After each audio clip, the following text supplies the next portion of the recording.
श्रोता प्रेमियों, मैं राम सागर शास्त्री आप लोगों के समक्ष एक कहानी रखने जा रहा हूं, खूनी चंपा। देखिए, अंधेर नगरी में एक मदन चंद्र सेठ रहते थे, जिनकी पुत्री का नाम चंपा था, जिसके शरीर की सुंदरता रथ के मान को ले जाती थी। उसके उजले मुख की आभा बिजली का मान घटाती थी। चंपा बड़ी सुंदर थी। उसे विवाह के योग्य देखकर मदन चंद्र ने चौपट नगरी में करोड़पति सेठ के पुत्र पन्ना के साथ उसका विवाह कर दिया। चंपा तो 16 वर्ष की थी, परंतु पन्ना की उम्र 9 वर्ष की ही थी। विवाह करने के थोड़े दिनों के बाद मदन सेठ का देहांत हो गया। इधर गौना भी नहीं हो पाया था। चंपा अपने मायके में थी तो अपनी सखियों से कहती थी, बहन, मेरे पिता ने कितना बुरा किया, एक बच्चे के साथ मेरा विवाह कर दिया। सखियां कहती थी, बहन धीरज रखो, तुम्हारे पति भी किसी दिन जवान हो जाएंगे। परंतु चंपा की बात समझ में नहीं आती थी।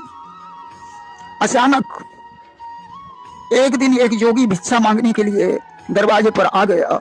उसने आवाज लगाई कि जोगी ने सदा लगाई है, मैं भिक्षा दीजिए माई है, क्यों इतनी देर लगाई है, मैं भिक्षा दीजिए माई है। अब तो ज्यों ही जोगी की आवाज कान में पड़ी, चंपा भिक्षा लेकर बाहर आई। जोगी के रूप को देखकर मोहित हो गई और जोगी से कहने लगी, अरे जोगी, कि अपनी बना लो दुल्हनिया, बात मानो हमारी। जोगी बोला कि कैसे बना लूं दुल्हनिया, तुम हो माता हमारी। चंपा ने कहा, मैं तुम्हारी माता कैसे हो गई? जोगी बोला, जो लड़कियां कुंवारी हैं वे सब मेरी बहन बेटी के समान हैं, जिनका विवाह हो गया है वे मेरी माता के समान हैं। चंपा ने कहा, याद रख जोगी, अगर तूने हमारी बात नहीं मानी तो मैं तेरे ऊपर झूठा दोष लगा दूंगी। अब तो जोगी ने विचार किया, स्त्री जब अपने पर उतारू होती है तो वो सब कुछ कर सकती है, अबला सबला हो जाती है जब क्रिया चरित्र दिखाती है। हाथ जोड़कर कहने लगा, देवी, अगर नहीं मान रही हो तो दक्षिण दिशा में मेरी कुटी है, तुम उसी कुटी में आती रहना। जोगी तो भिक्षा लेकर चला गया।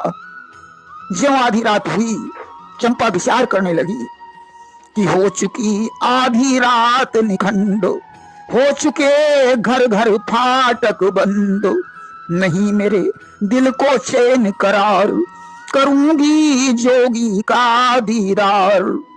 जाना ही चाहती थी, तब तक बांदी आ गई। उसने कहा, आप इतनी रात को कहां जा रही हो? चंपा ने हकीकत बताई। बानी बोली, इतने बड़े घर की बेटी होकर जोगी से मिलने जा रही हो? चंपा ने कहा, देख बांदी, यह बात तुम्हारे बीच में रहनी चाहिए। बांदी ने कहा, ठीक है। अब तो चंपा को जोगी से अथाह प्रेम हो गया।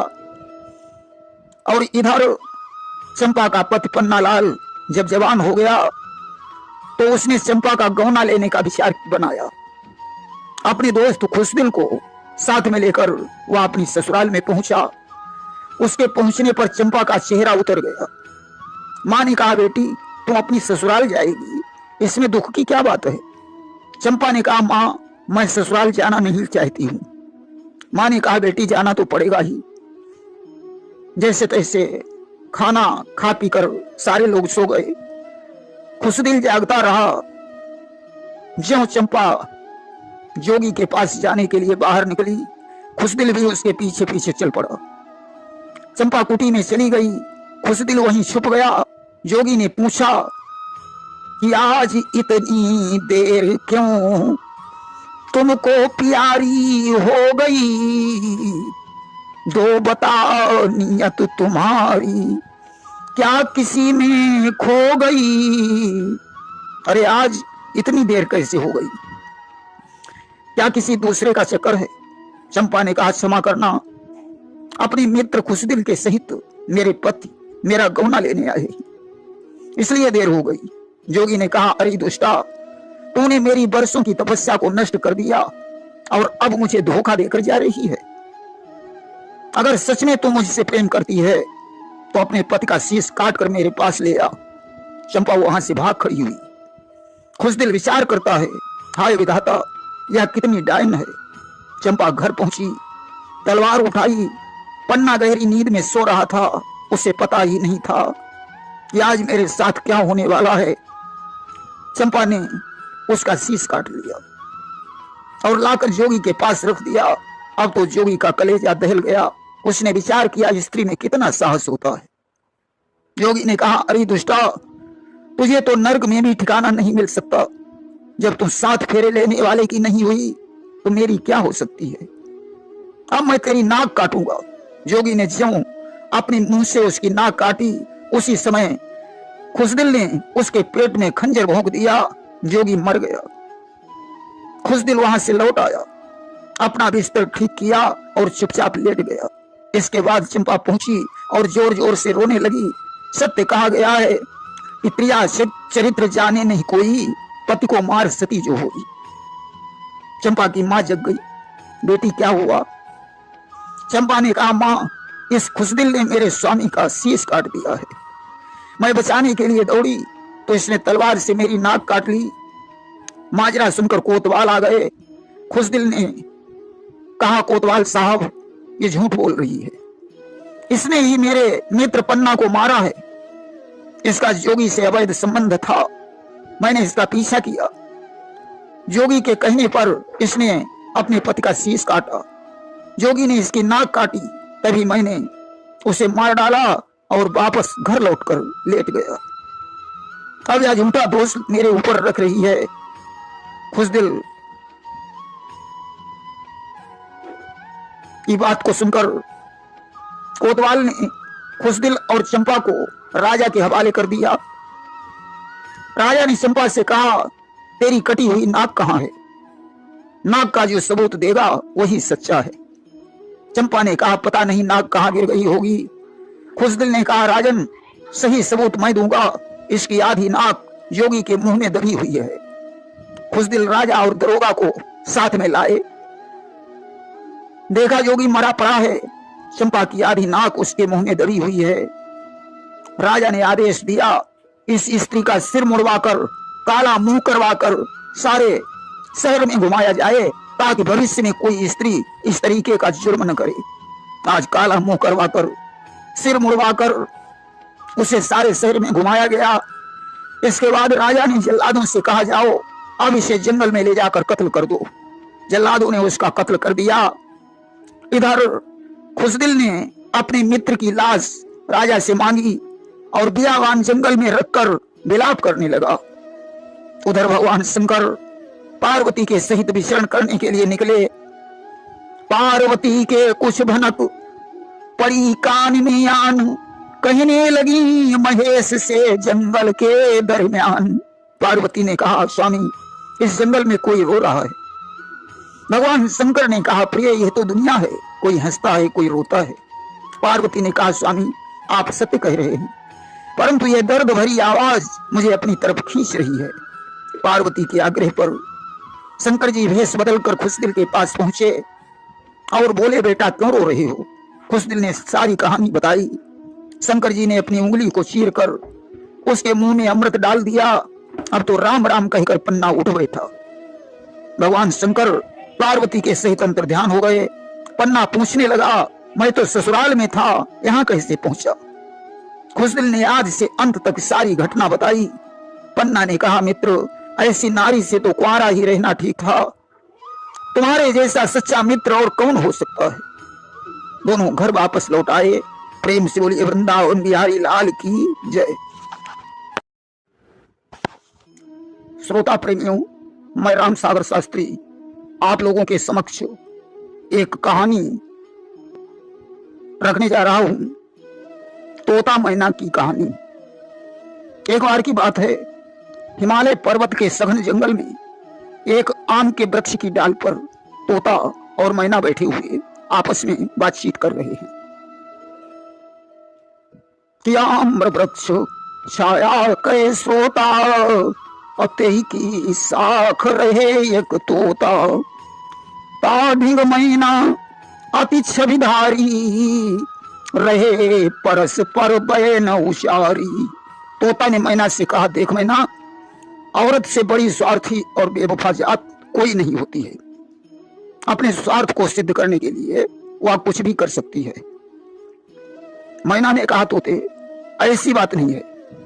तोता ने कहा, मैना, इसका एक उदाहरण है मेरे पास। इस कहानी को सुनकर मुझे यह बताओ कि पुरुष और औरत में कौन स्वार्थी है और कौन बेवफा है। आज तोता उदाहरण के तौर पर मैना को एक कहानी सुनाने लगा। उसने कहा, मैना, एक बार की बात है, एक गांव में 3 दोस्त रहते थे, जिनमें एक राजा का पुत्र था, दूसरा साहूकार का पुत्र था और तीसरा वैश्य का पुत्र था। तीनों दोस्त हमेशा साथ साथ रहते थे। एक दिन की बात है, राजा के पुत्र ने अपने दोस्तों से कहा, चलो मेरी पत्नी मायके में है, उसको घर बुला लाऊं। दोस्तों ने कहा, ठीक है चलो। तीनों दोस्त साथ साथ चले। चलते चलते पत्नी के गांव में पहुंचे। राजा का पुत्र बोला, आप दोनों लोग यहीं कहीं ठहर जाओ, मैं अकेला ससुराल जाकर पत्नी को बुलाकर सुबह वापस आ जाऊंगा। ऐसा कहकर राजा का पुत्र अपनी ससुराल को चला गया। इधर दोनों दोस्त ठहरने के लिए जगह ढूंढने लगे। ढूंढते ढूंढते उन्होंने एक बहुत पुराना मकान देखा। उस मकान के पास पहुंचे तो देखा मकान के बाहर एक बूढ़ी औरत खड़ी है जो रो रही है। उन दोनों को देखकर बुढ़िया बोली, बेटा तुम लोग यहाँ क्यों आए हो?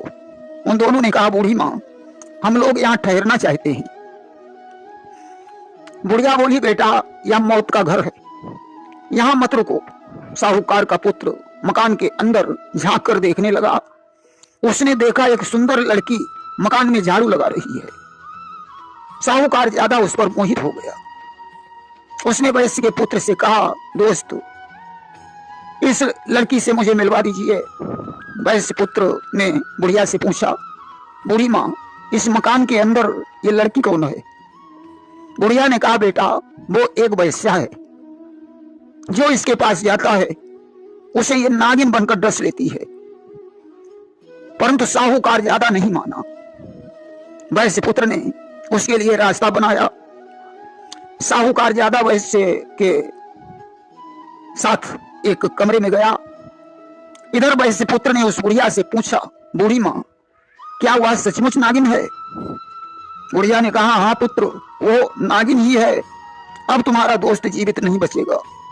वैश्य पुत्र विचार करने लगा कि जे न मित्र दुख हो ही दुखारी, अति नहीं बिलोकत पातक भारी। यदि मैं मित्र की रक्षा नहीं करता हूं तो बहुत बड़ा पाप लगेगा। उसने तलवार उठाई और उसी कमरे में पहुंच गया जहां साहूकार ज्यादा और वैश्या लेटे हुए थे। देखा दोनों सो रहे हैं। आधी रात के समय ज्यों वैश्या की आंख खुली, वह नागिन बनकर साहूकार ज्यादा को डसना चाहती थी। वैश्य पुत्र ने तलवार से उसके टुकड़े टुकड़े कर दिए और पलंग के नीचे छुपा दिया। दोस्त सोता ही रहा। वैश्य पुत्र मकान के बाहर निकला। उसने देखा एक सुंदर स्त्री जंगल की तरफ जा रही है। सजनों, वह स्त्री इसके दोस्त राजा के पुत्र की पत्नी थी, जिसे जंगल में रहने वाले एक संत से प्रेम था और उससे मिलने के लिए वह रोज उसकी कुटी में जाती थी। गोस्वामी तुलसीदास जी ने लिखा है कि नारी स्वभाव सत्य कभी कहीं, अवगुण आठ सदा उर रही। साहस अनृत चपलता माया, भय अविवेक सोच अदाया। आज राजा के पुत्र की स्त्री पति के सो जाने के बाद चुपचाप अपने बिस्तर से उठी और संत की कुटी की तरफ चल पड़ी। इधर वैश्य पुत्र उसके पीछे पीछे चला। स्त्री कुटी में चली गई। वैश्य पुत्र छुपकर दोनों की बातें सुनने लगा। संत ने कहा, आज तूने यहाँ आने में इतनी देर क्यों कर दी? स्त्री बोली, आज मेरे पतिदेव मुझे बुलाने आ गए हैं, इसलिए उन्हें सुलाकर आई हूँ। कल मैं अपनी ससुराल चली जाऊंगी, इसलिए मुझे क्षमा करना, अब मैं आपके पास नहीं आ पाऊंगी। अब तो वैश्य पुत्र को पूरा विश्वास हो गया, अरे यह तो मेरे दोस्त राजा के पुत्र की पत्नी है। गोस्वामी तुलसीदास जी ने सत्य ही कहा है कि काहन पावक जारि सक तान समुद्र समाई, कान करे अबला प्रबल के ही जग काल न खाई। संत ने कहा अब तेरे बगैर मैं कैसे जिंदा रह पाऊंगा। आज संत ने गुस्से में आकर चाकू से उसकी नाक काट ली। स्त्री रोती चिल्लाती घर की तरफ भागी। इधर वैश्य ने अपनी तलवार से उस संत का सिर काट दिया। संत मर गया। उधर स्त्री रास्ते में विचार करती है मुझे अब क्या करना चाहिए। अब उसने अपने पति राजा के पुत्र को फांसने की कोशिश की। सत्य कहा गया है त्रिया चरित्रम पुरुषस्य भाग्यम देवो न जाना कुतो मनुष्या। वह बरामदे में आकर चिल्लाने लगी। गांव के लोग दौड़ पड़े। उसने कहा इस राजा के पुत्र ने मेरी नाक काट ली। लोगों ने उसे पकड़कर राजा के हवाले कर दिया। इधर वैश्य का पुत्र संत को मारकर लौटा तो उसे एक मंदिर दिखाई पड़ा। उसमें बैठ गया। तब तक वहां 4 चोर आ गए। वो काली माता का मंदिर था। चोरों के सरदार ने माता से प्रार्थना की कि हे मां, अगर आज मुझे बहुत सा सोना मिल गया तो रात ही में मैं एक राजा की लड़की की भेंट चढ़ाऊंगा। चोर वहां से चले गए, धन लूट कर लौटे। एक राजा की लड़की को पकड़कर बलिदान के लिए ले आए। सरदार ने एक चोर से कहा इस लड़की को ले जाकर बलिदान कर दो। बाकी चोर बाहर खड़े रहे। जब उस चोर ने उस लड़की को मारना चाहा, वैश्य पुत्र ने तलवार से उस चोर को मार डाला और लड़की को छिपा दिया। इधर दूसरा चोर देर देखकर पहुंचा, उसे भी मार डाला। धीरे धीरे 4 चोर मारे गए। अब वैश्य पुत्र ने लड़की से कहा आप कोई चिंता नहीं है, चलो मैं तुम्हें तुम्हारे घर छोड़ देता हूं। कवि ने सत्य कहा है कि नारी जब प्रकृति रूपिणी है नाना प्रपंच कर सकती है, पर जागृत आत्मा के मन में भ्रम तिमिर नहीं भर सकती है। रास्ते में उस लड़की ने वैश्य पुत्र को कहा तुमने हमारी जान बचाई है, इस एहसान के बदले तुम मेरे साथ विवाह कर लो कि उर इच्छा अस करऊ विवाहु अपूर्व रक्षक मोर उछाऊ। वैश्य पुत्र ने कहा नहीं सुंदरी, आप मेरी बहन के समान हो, मैं ऐसा नहीं कर सकता हूं। लड़की ने कहा तुम्हें विवाह करना होगा। उसने कहा कुछ भी हो मैं विवाह नहीं करूंगा। जो लड़की घर के पास पहुंची वहां जोर जोर से चिल्लाने लगी। राजा के सिपाही दौड़कर आए। उन्होंने पूछा बेटी क्या हुआ। उसने कहा यह आदमी मुझे बंदी बनाकर ले गया था, इसने मेरे सतीत्व को नष्ट करने की कोशिश की। जैसे तैसे मैं भाग कर आई हूं, या मेरा पीछा कर रहा है। सिपाहियों ने वैश्य पुत्र को पकड़ लिया और राज दरबार में उसे उपस्थित कर दिया। उधर साहूकार का पुत्र भी वैश्या की मृत्यु के इल्जाम में पकड़ा गया और इधर नाक कटने के इल्जाम में राजा का पुत्र भी दरबार में मौजूद था। तीनों दोस्त एक ही जगह पर मिल गए। राजा ने सबसे पहले साहूकार के पुत्र से पूछा तूने वैश्या को क्यों मारा। उसने कहा महाराज मैं तो सो रहा था, मुझे कुछ भी पता नहीं है। वैश्य पुत्र ने कहा महाराज वो वैश्या नहीं बल्कि एक नागिन थी। मैंने अपने दोस्त की रक्षा करने के लिए जब वह रात में नागिन बनी तो उसे मार डाला। यकीन न हो तो सैनिकों को भेजकर पता करवा लो। उसे मारकर मैंने पलंग के नीचे धर दिया है। सैनिकों ने पता किया, बात सही निकली। राजा ने राजपुत्र से पूछा तूने पत्नी की नाक क्यों काटी। बोला महाराज मैं तो सो रहा था, मुझे कुछ भी पता नहीं है। वैश्य पुत्र ने कहा महाराज इसकी पत्नी एक संत से अवैध संबंध रखती थी, उस संत ने इसकी नाक काटी है, मैंने उसे मार डाला। यकीन नहीं तो सैनिकों को भेजकर पता करवा लो, उसकी लाश जंगल में पड़ी है। सैनिकों ने पता किया, बात सही निकली। अब राजा ने वैश्य पुत्र से पूछा तुमने मेरी बेटी को क्यों छेड़ा।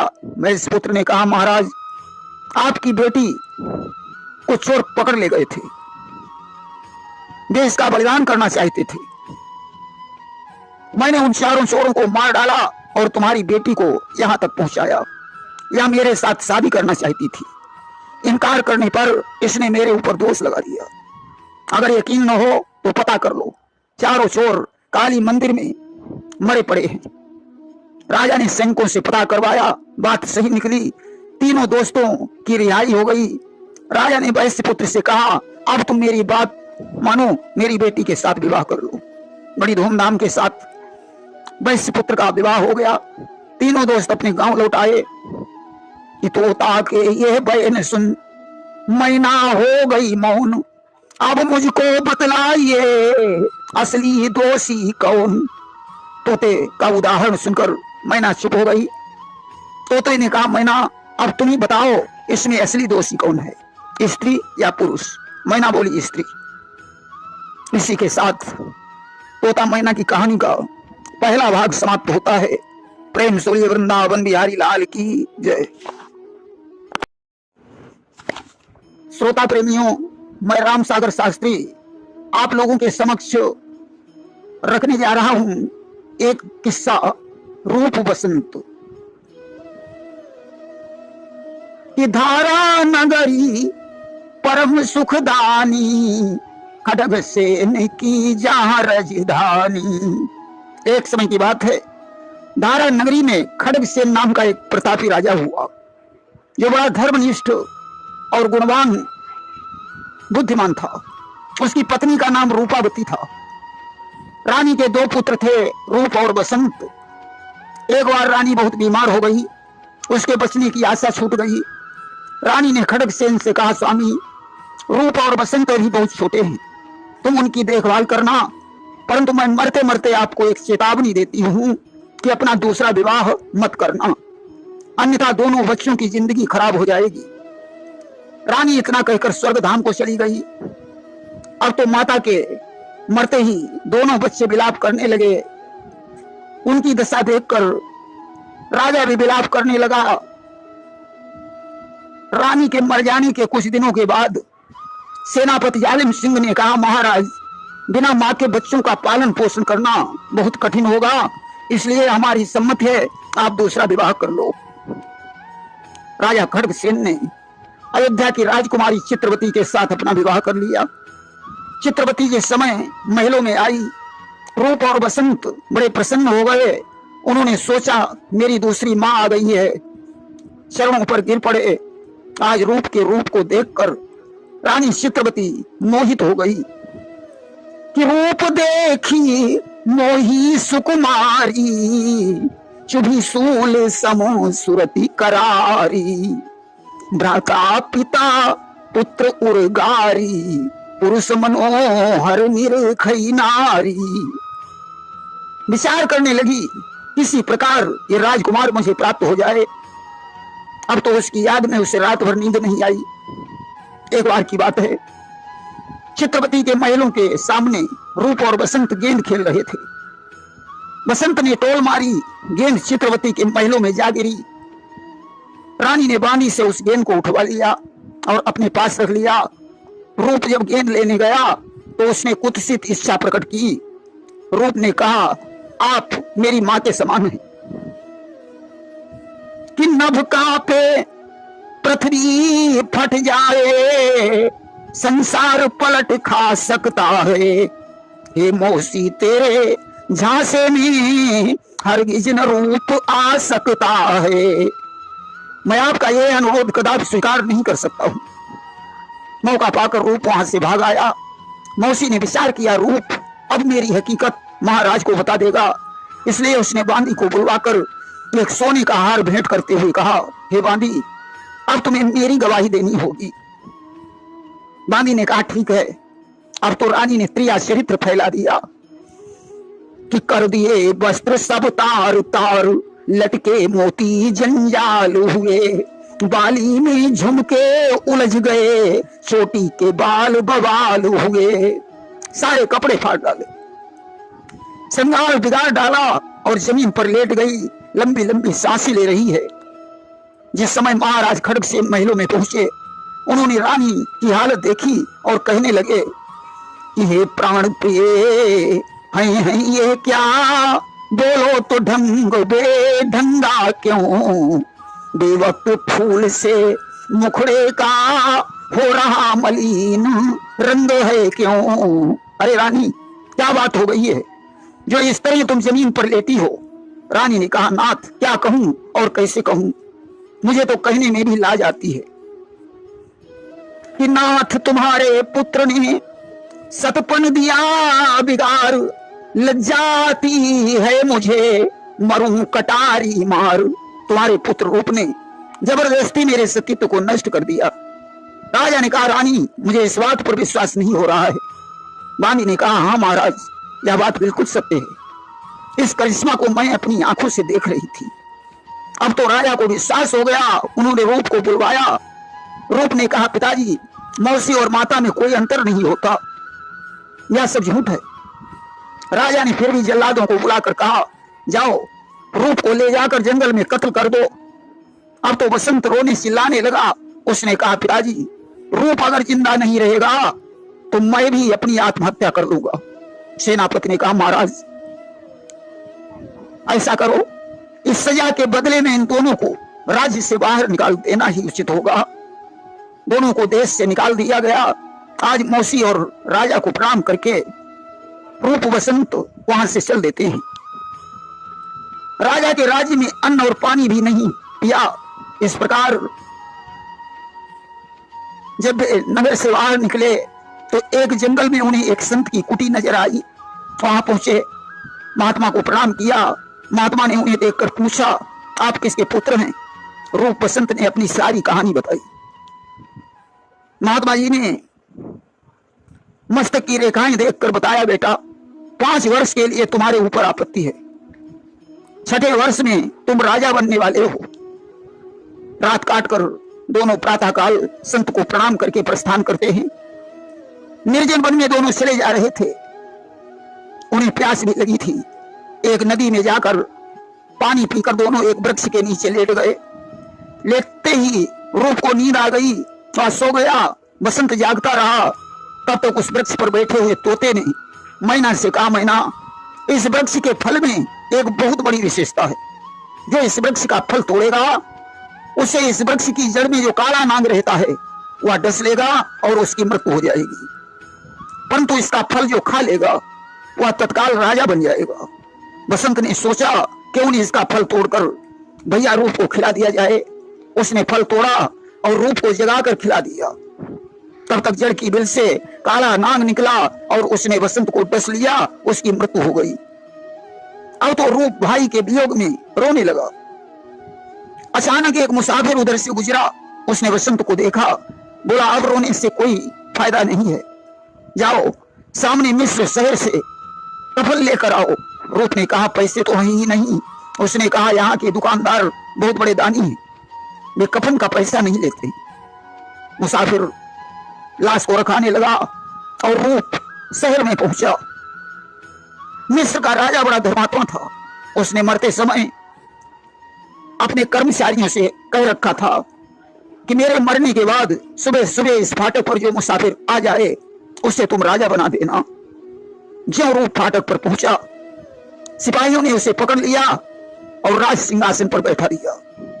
इधर जब रूप लौट कर नहीं आया तो उस मुसाफिर ने बसंत की लाश को नदी में प्रवाहित कर दिया और वहां से चला गया। नदी में एक संत स्नान कर रहे थे। उन्होंने उसे निकाल लिया और एक वृक्ष के नीचे लिटाकर सारा रहस्य जानकर मंत्र के बल से उसे जिंदा कर दिया। बसंत ने महात्मा को धन्यवाद दिया और पूछा, महात्मन, मेरा भाई रूप कहाँ हो सकता है। महात्मा ने कहा, तुम मेरे साथ चलो, मैं तुम्हें रूप से मिला दूंगा। महात्मा उसे कुटी में ले आए। रात बीतने के बाद महात्मा ने एक धनुष और 10 बाण प्रदान करके कहा, जाओ अब तुम रूप को तलाश करो। धीरे धीरे बसंत मिस्र में पहुंचा। वहां नगर में एक जंगली शेर आकर नित्य प्रति किसी मनुष्य को मार डालता था। राजा रूप बहुत परेशान थे। उन्होंने कोतवाल से कहा, यदि तुम उस शेर को मार डालो तो 1 लाख रुपए का इनाम दूंगा। कोतवाल ने बीड़ा उठा लिया। तब तक बसंत राजा रूप के फाटक पर पहुंचा। फाटक बंद था। रूप इंतजार कर रहा था। अचानक वह शेर भी आ गया। बसंत ने उसे मार डाला। कि महाराज भी बसंत ने उस नाहर के बाण, एक बाण में सिंह के तुरंत चल बसे प्राण। कोतवाल ने जो फाटक खोल कर देखा, शेर मरा पड़ा है।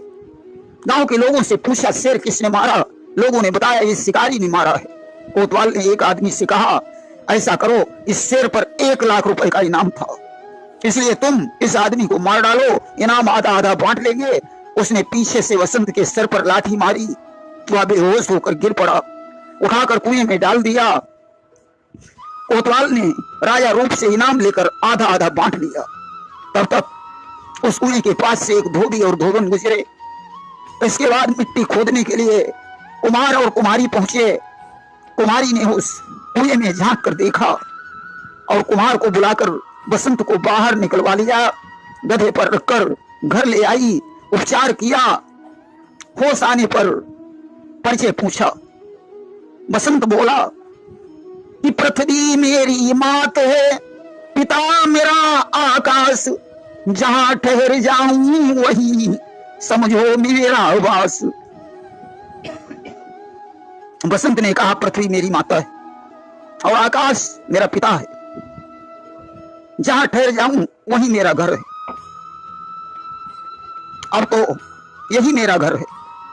1 महीने में उसे घाव भर गए। अब तो बसंत टहलने के लिए शहर में निकला। कोतवाल ने उसे देखकर पहचान लिया और चोरी का इल्जाम लगाकर जेल में डलवा दिया। एक दिन एक सौदागर जहाज लेकर मिस्र में आया, उसका जहाज अटक गया। उसने कहा मैं 5,000 रुपए का इनाम दूंगा जो इस जहाज को चला देगा। ज्योतिषियों ने उसे बताया कि यदि एक पुरुष का बलिदान करो तो जहाज चल सकता है। सौदागर रूप के दरबार में गया, उसने जहाज की कथा बताई। राजा ने कहा क्या बलिदान करने के लायक कोई पुरुष है? कोतवाल ने बसंत को भिजवा दिया। सौदागर ने बसंत को खाना खाने के लिए कहा। उसने कहा जब मुझे मरना ही है तो खाना खाकर क्या करूंगा। मेरा आपसे एक छोटा सा निवेदन है, अगर आपका जहाज बिना बलिदान के चल जाए तो आप मेरा बलिदान क्यों करेंगे? उसने कहा मेरा जहाज चलना चाहिए, बलिदान से मुझे क्या लेना देना है।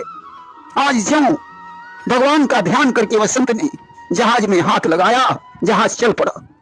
सौदागर ने उसे अपना पुत्र बना लिया। एक बार की बात है, जहाज लेकर सौदागर समुद्र के तट पर पहुंचा। उसने चूड़ी बेचने के लिए बसंत को भेजा। बसंत को देखकर चंद्रप्रभा नाम की राजकुमारी उस पर मोहित हो गई। सौदागर की अनुमति से दोनों ने विवाह कर लिया। बसंत विदा कराकर उसे जहाज पर लाया। सौदागर ने उसे देखा, उसकी नीयत खराब हो गई। कि लिखा गुरु गुण ज्ञान निधाना, काम जगत माही बलवाना। सुंदरता पर मोहित हो गया, उसने रूप को धक्का देकर समुद्र में गिरा दिया। अब तो चंद्रप्रभा विलाप करने लगी। डूबते हुए वसंत ने कहा दुष्ट, तू कितना पापी है जो तूने पुत्र मानकर मेरे साथ धोखा किया है। बसंत के लुप्त होने पर चंद्रप्रभा विलाप करने लगी कि हा विधना तुरका बिगारा, और जो असयायु में दुख डारा, बिन पति कर मुर कहाँ ठिकाना, और यही ते तो अच्छा मर जाना। जो उसने कूदने का प्रयास किया, सौदागर ने उसका हाथ पकड़ लिया। उसने कहा ऐसा मत करो, अब तुम्हें मेरी पत्नी बनना पड़ेगा। उसने कहा तुम मेरे ससुर हो, ससुर पिता के समान होता है। उसने कहा वो तुम गोला पुत्र था, कोई सगा पुत्र नहीं था। यदि तुम मेरी पत्नी नहीं बनोगी तो मैं तुम्हें जान से मार डालूंगा। अब तो उसने उपाय सोचा और बोली देखो, पति जब मर जाता है तो 6 महीने का शोक मनाया जाता है। 6 महीने बाद मैं तुम्हारी पत्नी बन जाऊंगी। और इधर सौदागर ने बसंत को समुद्र में गिरा तो दिया, मगर जिसका रक्षक भगवान हो उसे कौन मार सकता है। कि फेंका समुद्र में मगर वही प्रभु ने प्रबंध कर डाला है। जिसका राघव रखवाला है तो कौन मारने वाला है।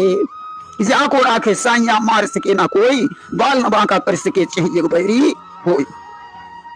उर्दू में कहा जाता है फानूस बन के जिसकी हिफाजत हवा करे, वह सम्मा क्या बुझे जिसे रोशन खुदा करे। इधर बसंत बहता हुआ जा रहा था। जब मिस्र के तट पर जाकर लगा, उसी तट पर पानी भरने के लिए एक मालिन आ गई। उसने माली को बुलाकर बसंत को उठवा लिया और बगीचे में ले आई। बसंत ने होश आने पर पूछा, ये कौन सा देश है, यहाँ के राजा कौन है? मालिन ने कहा, यह मिस्र देश है, यहाँ के राजा रूप हैं। बसंत विचार करने लगा, हो सकता है मेरा भैया रूप ही राजा बन गया हो। उसने मालिन से कहा, हे मां, मुझे एक सौदागर ने अपना पुत्र मानने के बाद मुझे समुद्र में डाल दिया और मेरी पत्नी चंद्रप्रभा को ले गया। यदि वह सौदागर आ जाए तो मेरी पत्नी को पहचान कर तुम मुझे सूचना देना। उसके पाए गाल पर तिल का निशान है, देखने में बहुत सुंदर लगती है। 5 महीने बाद एक दिन सौदागर जहाज लेकर उसी तट पर पहुंचा।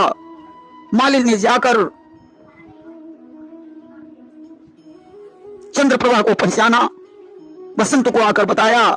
बसंत ने कहा, मां, तुम चंद्रप्रभा से कहना कि वह सौदागर से रूप बसंत की कहानी सुनने का आग्रह करे, सारा काम अपने आप बन जाएगा। दूसरे दिन हार और गजरा लेकर मालिन वहां पहुंची। उसने सौदागर से कहा कि जिसकी पत्नी नाराज रहती है उसको यह गजरा और हार पहना दिया जाए तो वह बस में हो जाएगी। सौदागर बड़ा प्रसन्न हुआ। उसने मालिन को चंद्रप्रभा के पास भेजा। अब तो गाल पर तिल का निशान देखकर मालिन ने पूर्ण रूप से जान लिया। बोली, बेटी, तुम बहुत दुखी दिखाई पड़ती हो। चंद्रप्रभा ने अपनी सारी हकीकत सुनाई। उसने कहा, तुम चिंता मत करो, तुम्हारे पति अभी जीवित हैं, मैं तुम्हें तुम्हारे पति से अवश्य मिलवा दूंगी, परंतु तुम आज सौदागर से मीठे शब्दों में कहना कि रूप बसंत का किस्सा सुनाओ, और नहीं तो कोई सुनाने वाला बुलवाओ, मैं उसी दिन तुम्हारी पत्नी बन जाऊंगी। जब चंद्रप्रभा ने सौदागर से कहा तो वह राज दरबार में पहुंचा और बोला, राजन, कि मम पत्नी सुनना चाहिए किस्सा रूप बसंत, करो मदद राजन मेरी हो उलझन का अंत। मेरी पत्नी रूप बसंत का किस्सा सुनना चाहती है। राजा रूप ने शहर में ढिंडोरा पिटवा दिया। जो रूप बसंत का किस्सा सुनाएगा उसे आधा राजपाट दे दिया जाएगा। मालिन ने जाकर राजा से कहा, राजन, मेरी बहू रूप बसंत का किस्सा जानती है, परंतु बाग से दरबार तक पर्दे की व्यवस्था की जाए। राजा ने व्यवस्था की। सौदागर चंद्रप्रभा के सहित दरबार में पहुंचा। जनाना बनकर वसंत ने कहानी सुनाई कि धारा नगरी परम अनुपा, खड़ग से न जहां उपजे भूपा।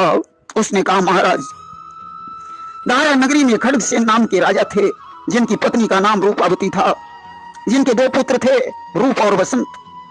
रानी ने मरते समय राजा से कहा था दूसरा विवाह मत करना, परंतु राजा ने चित्रवती के साथ दूसरा विवाह कर लिया। रूप बसंत जब गेंद खेल रहे थे तो उनकी गेंद चित्रवती के महल में जा गिरी। रूप जब गेंद लेने गया तो रानी ने कुत्सित इच्छा प्रकट की। इनकार करने पर दोष लगा दिया। राजा ने उन्हें राज्य से निकाल दिया। दोनों भाई एक संत की कुटी में पहुंचे। संत से मिलकर आगे चले तो एक वृक्ष के नीचे एक सर्प ने बसंत को डस लिया। अचानक एक मुसाफिर आ गया। उसने कफन लेने रूप को मिस्र देश भेजा। रूप मिस्र में जाकर राजा बन गया। कि उधर बन गए रूप जब मिस्र देश के भूप, इधर लाश तकते हुए गया मुसाफिर ऊब। इधर मुसाफिर ने बसंत को जल में प्रवाहित कर दिया। एक संत ने उसे निकाल लिया और उन्होंने जीवित करके 10 बाण और एक धनुष प्रदान किया। मिस्र में एक जंगली शेर रोज एक मनुष्य को मार डालता था। परेशान होकर राजा ने कोतवाल को 1 लाख का इनाम देने को कहा। बसंत ने शेर को मार डाला। इनाम के लालच में कोतवाल ने बसंत को घायल करवाकर कुएं में डलवा दिया। कुमार और कुमारी उसे निकाल लाए। ठीक होने पर बसंत बाहर टहलने निकला कि पहचाना कोतवाल ने जब तो चोर उसे ठहराया है। इल्जाम लगाकर चोरी का जेल में उसे भिजवाया है। कोतवाल ने पहचान कर चोरी का झूठा इल्जाम लगाकर उसे जेल में डलवा दिया। अचानक एक दिन एक सौदागर जहाज का जहाज अटक गया। वह पुरुष के बलिदान हेतु दरबार में गया। कोतवाल ने बसंत को बलिदान करने के लिए दे दिया। बसंत ने बिना बलिदान के जहाज चला दिया। उसने उसे अपना पुत्र मान लिया। बसंत जब एक नगर में चूड़ी बेचने गया तो चंद्रप्रभा राजकुमारी उस पर मोहित हो गई। विवाह कर जहाज पर लाया तो सौदागर ने चंद्रप्रभा के लालच में बसंत को समुद्र में गिरा दिया। बसंत मरा नहीं, उसे माली और मालिन उठा लाए। उन्होंने उनकी देखभाल की। अब तो राजा को विश्वास हो गया कि मेरा भाई बसंत ही है। उसने जाकर घूंघट हटा दिया। इधर चिलमन से हम झांके, उधर चिलमन से तुम झांको। लगा दो आग चिलमन ने, हम झांके न तुम झांको। आज ज्यों घूंघट हटाया, बसंत को देखकर रूप ने उसे हृदय से लगा लिया। अब तो कोतवाल और सौदागर दोनों उठकर भाग खड़े हुए। राजा ने उन्हें गिरफ्तार करवा लिया। मालिन को बहुत सा इनाम दिया। कोतवाल और सौदागर के लिए आदेश दिया, इन्हें जमीन में आधा गड़वाकर ऊपर से शिकारी कुत्ते छुड़वा दो। बसंत ने कहा, नहीं भैया, ऐसा मत करो, क्षमा करना ही बहुत बड़ी महानता है। कुमार और कुमारी को बुलवाकर राजा ने बहुत सा धन दिया। चंद्रप्रभा और बसंत का मिलन हो गया। सौदागर लज्जित होकर वहां से चला गया। इसके बाद बसंत महात्मा का रूप धारण करके अपने पिता के दरबार में पहुंचे और उन्होंने कहा, राजन, तुम बहुत बड़े अन्यायी हो। तुम्हारा पुत्र निष्कलंक था, तुमने उसे देश से निकाला दे दिया। तुम्हारी रानी ने उस पर झूठा दोष लगाया। अब तो राजा तलवार लेकर रानी को मार डालने के लिए उद्यत हुआ। बसंत ने हाथ पकड़ लिया कि राजन, क्षमा करना ही महानता है। रानी बड़ी लज्जित हुई और उसने मौका पाकर अपनी आत्महत्या कर ली कि अपनी करनी पर हुई लज्जित जब सुकुमार, अवसर पाकर पेट में मरी कटारी मार। प्रेम से बोलिए वृंदावन बिहारी लाल की जय। श्रोता प्रेमियों, मैं राम सागर शास्त्री आप लोगों के समक्ष रखने जा रहा हूं एक प्रसंग, पूरनमल चरित्र। इस सुंदर भारत वर्ष में है पंजाब प्रदेश, करते थे शासन वहां श्री शंखपति नरेश। हमारे इस सुंदर भारतवर्ष में पंजाब प्रदेश पड़ता है, जिसमें एक राजा राज्य करते थे जिनका नाम शंखपति था। राजा शंखपति की पहली रानी का नाम अंबादे था, जो बड़ी पतिव्रता धर्मनिष्ठ रानी थी, जिसके द्वारा एक परम भक्त बालक पैदा हुआ था, पूरनमल। इसो माली सुत मीत बनावा, और यही कर नाम विदित मेहताब। पूरनमल के मित्र का नाम मेहताब था, जो जाति का माली था। दोनों में बड़ा प्रेम है। पूरनमल अब छोटा नहीं था, विवाह के योग्य हो चुका था कि एक बार दो मीत सुखारी, और खेल चौपर विपिन मझारी। एक बार की बात है, पूरनमल अपने मित्र मेहताब के साथ बगीचे में चौपर खेल रहा था। और ये तो भूपति जोरे दरबारा, एक दूत तीन आई जुहारा। और इधर राजा शंखपति ने दरबार जोड़ा। उसी समय एक दूत ने आकर उन्हें प्रणाम किया कि बोला, यो श्रीमन महाराज, मैं कुसुम नगर से आया हूँ, श्री फूल चक्र अवनीपति का यह प्रणय संदेशा लाया हूँ। दूत ने कहा, महाराज, मैं कुसुम नगर से आया हूँ, जहाँ के राजा फूल चक्र जी हैं, उनकी पुत्री का नाम फूलंदे है। आज उसका स्वयंवर होने जा रहा है, अतः उस स्वयंवर में आप भी सादर आमंत्रित हैं। कि प्रमुदित दीन पत्र गहाई, और करी प्रणाम गयो गेह सिधाई। उसने प्रसन्न होकर राजा को पत्र दे दिया और दूत वहां से वापस चला गया। पढ़ी संदेश भूप हर्षाए, अवातुर भवन माही चली आए। आज संदेश को पढ़कर राजा शंखपति बड़े प्रसन्न हुए और उन्होंने दरबार समाप्त कर दिया। स्वयंवर में जाने की तैयारी करने लगे। रानी अंबादे ने कहा, नाथ कहां को जाने की तैयारी कर रहे हो? शंखपति बोले कि कुसुम राज यहु पत्र पठावा और सुता स्वयंवर आयु रचावा। राजा फूल चक्र आज अपनी पुत्री का स्वयंवर कर रहे हैं। उन्होंने स्वयंवर में एक शर्त रखी है, क्या कि बधई मीन कौनहु नर नाहू फूलंदे संग होई विवाहू। जो टंगी हुई मछली का वध कर देगा उसी के साथ फूलंदे का विवाह हो जाएगा। और जावत तहां विपुल बलवाना और हम हूं चाहत कर न पयाना। बड़े बड़े बलवान वहां अपनी शक्ति का प्रदर्शन करने के लिए जा रहे हैं, इसलिए मैं भी वहां जाना चाहता हूं। हमारे ने कहा, नाथ मालूम पड़ता है बुढ़ापे में तुम्हारी बुद्धि खराब हो गई है कि वृद्ध शरीर भयऊ सित केसा अब रघुवीर ही भजहु नरेशा। शरीर वृद्ध हो चुका है, बाल सफेद हो गए हैं। नाथ यह समय विवाह करने का नहीं बल्कि भजन करने का है।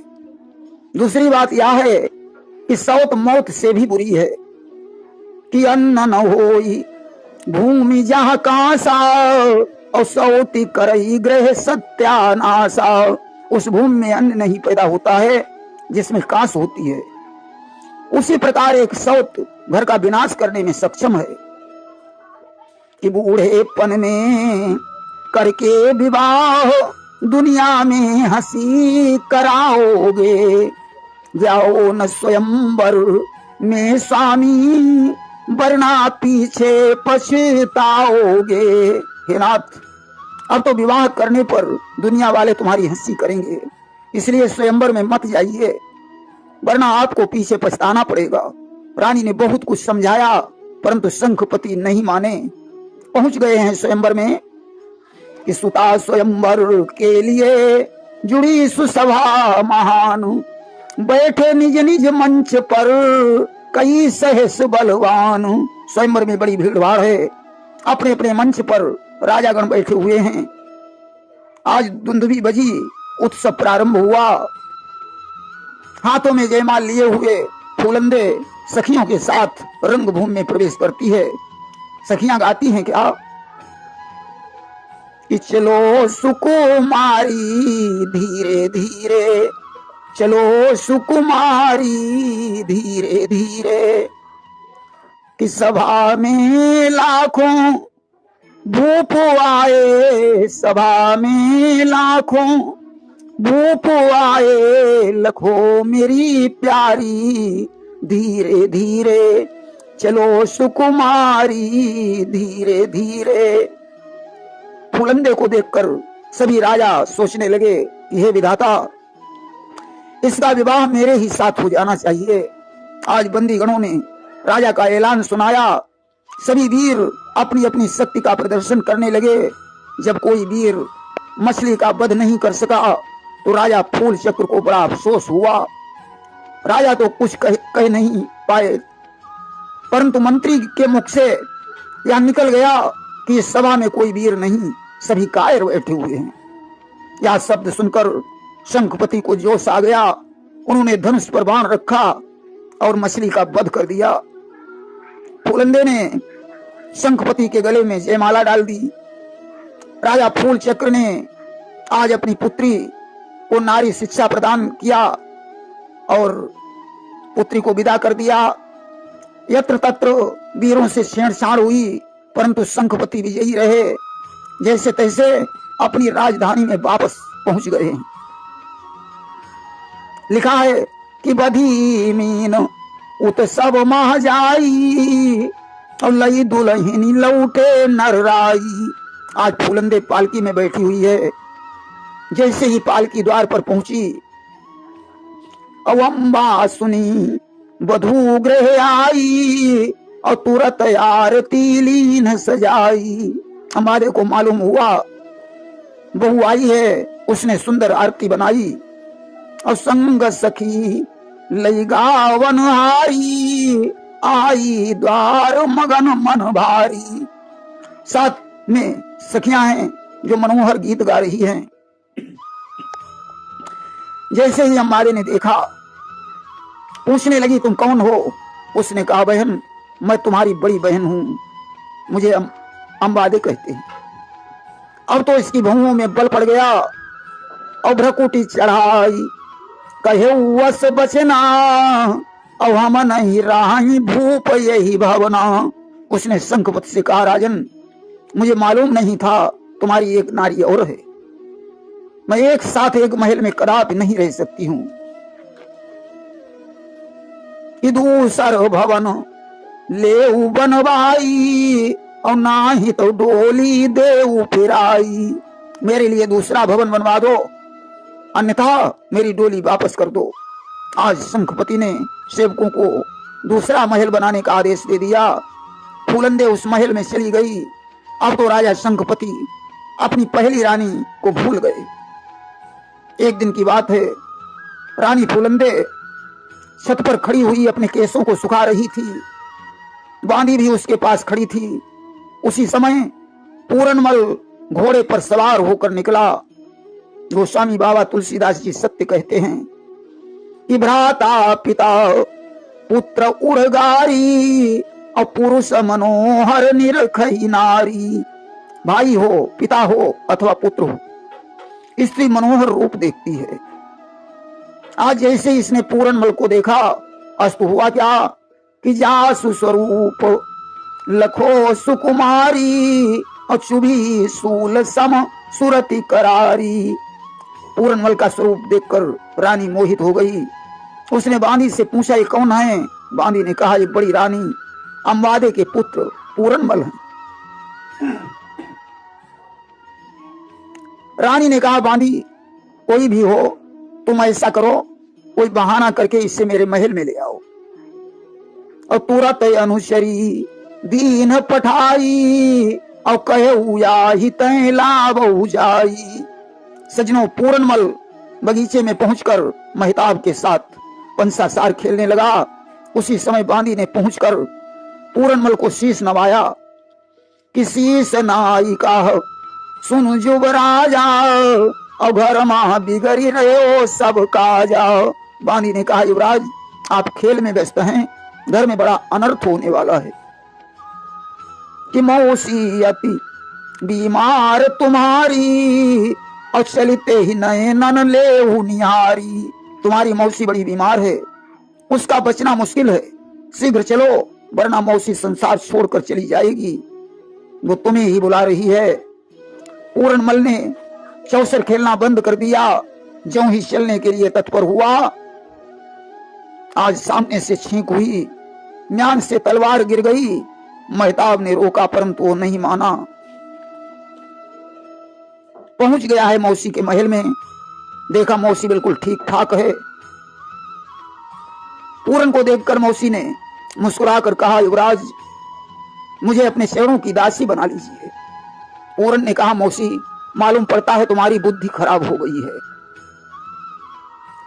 वहां से भागने ही वाला था कि यह कहे पूरनमल हुआ चलने को तैयार, बढ़कर छीनी नारी ने फेंटा और कटार। रानी ने उसकी फेंटा कटार छीन ली। पूरन वापस चला गया और इधर रानी ने त्रिया चरित्र फैला दिया कि सब वस्त्र कर दिए तार तार, सर से सारी सरकाई है, आभूषण गहने फेंक दिए लट मिट्टी में लपटाई है। रानी ने वस्त्र फाड़ डाले, आभूषण गहने उतार कर फेंक दिए, बालों को खोल डाला, कोप भवन में लेटी हुई है। शंखपति को जब बांदी बुलाने गई, महाराज ने जाकर रानी की दशा देखी। आज कहने लगे कि रानी रानी हैं ये क्या, बोलो तो ढंग, बोलो तो आज ढंग कैसा, और क्यों सूरजमुखी झुकी सी है, पूनों का आज चंद कैसा। रानी ने कहा कि कामी अंधे पुत्र ने सतपन दिया बिगाड़, ना मानो तो देख लो फेंटा और कटार। तुम्हारे पुत्र ने हमारे सतीत्व को नष्ट कर दिया है। राजा ने कहा, भले ही सूर्य पूरब के बजाय पश्चिम में निकले, सजनों गंगा की धार पलट जाए, मगर मेरा पुत्र ऐसा कभी नहीं कर सकता है। रानी ने कहा, महाराज कि तुम सच्चे और उमर सच्चा, सब झूठी बात हमारी है। तो देखो गौर करो स्वामी, किसकी यह फेंट कटारी है। अगर मैं झूठ बोल रही हूं तो इस फेंटा कटार को गौर से देखो, यह किसकी है। तुलसीदास जी ने सत्य कहा है कि काहन पावक जारी सक, कान समुद्र समाई, कान करे अबला प्रबल, यही जग काल न खाई। आज राजा को विश्वास हो गया, जल्लादों को बुलाया और कहा, ले जाओ पूरनमल की आंखें निकाल कर इसे फांसी पर लटका दो। आज सारी जनता अंबारे के सहित विलाप कर रही है। फांसी पर झूला कुमार, उड़े पखेरू प्राण, नयन खींच कर चल दिए बेकनास बेईमान। जल्लादों ने पूरनमल को फांसी पर लटका दिया, उसकी दोनों आंखें निकाल ली कि बेकनास बेईमान लाश को झेरे में डारी, लाए नयन निकाल खुशी भई फूलंदे नारी। जल्लादों ने उसकी लाश को झेरे में डाल दिया और नयन निकाल कर फूलंदे के हाथों में दे दिए। रानी बड़ी प्रसन्न हुई कि नयन तलवों से कुचल दिए, अंबादे महताब रोए कर गम के अश्रु पिए। उसने पैरों से नेत्रों को कुचल डाला। अंबादे और महताब दोनों बड़े गमगीन हैं। इधर तो सजनों सभी प्रजा विलाप कर रही है, और उधर क्या हुआ कि उधर गुरु गोरख जी आए, अवघर लाश निकाल सामने गोरख के लाए। गुरु गोरखनाथ अपने शिष्य अवघर के साथ उस घेरे के पास पहुंचे। अवघर ने लाश को देखकर पहचान लिया कि ये पूरनमल की लाश है। गुरु जी के पास उठा लाया कि योग से जान गए ज्ञानी, बड़ी अभागिनी नारी भई है फूलंदे रानी। योग से गोरखनाथ ने सारा रहस्य जान लिया और निरंजन अलख कहा मुख से, डाल विभूति शीघ्र जिलाया पूरन को अमृत से। अलख निरंजन कहकर गोरखनाथ ने पूरनमल के मुख में विभूति डाल दी। पूरनमल जिंदा हो गया। आज सांत्वना देकर गोरखनाथ जी पूरनमल को अपने साथ में लेकर चले गए। इस संग ही ले गए तपधारी, एक ब्याह के बाद लाइए मत दूजी नारी। इसीलिए कहा गया है कि एक नारी के होते हुए दूसरा विवाह नहीं करना चाहिए। प्रेम से बोलिए वृंदावन बिहारी लाल की जय। श्रोता प्रेमियों, मैं राम सागर शास्त्री आप लोगों के समक्ष रखने जा रहा हूं एक प्रसंग, राजा भर्तहरि की कथा। कि उज्जैन नगर में किसी समय नपचंद्र सेन का शासन था। रहती थी प्रजा प्रसन्न सदा, ऐसा सुंदर संचालन था। पहले उज्जैन नगर में महाराज चंद्रसेन का शासन था, जो अपनी प्रजा को पुत्र के समान समझता था। उसके शासन काल में प्रजा बड़ी प्रसन्न थी।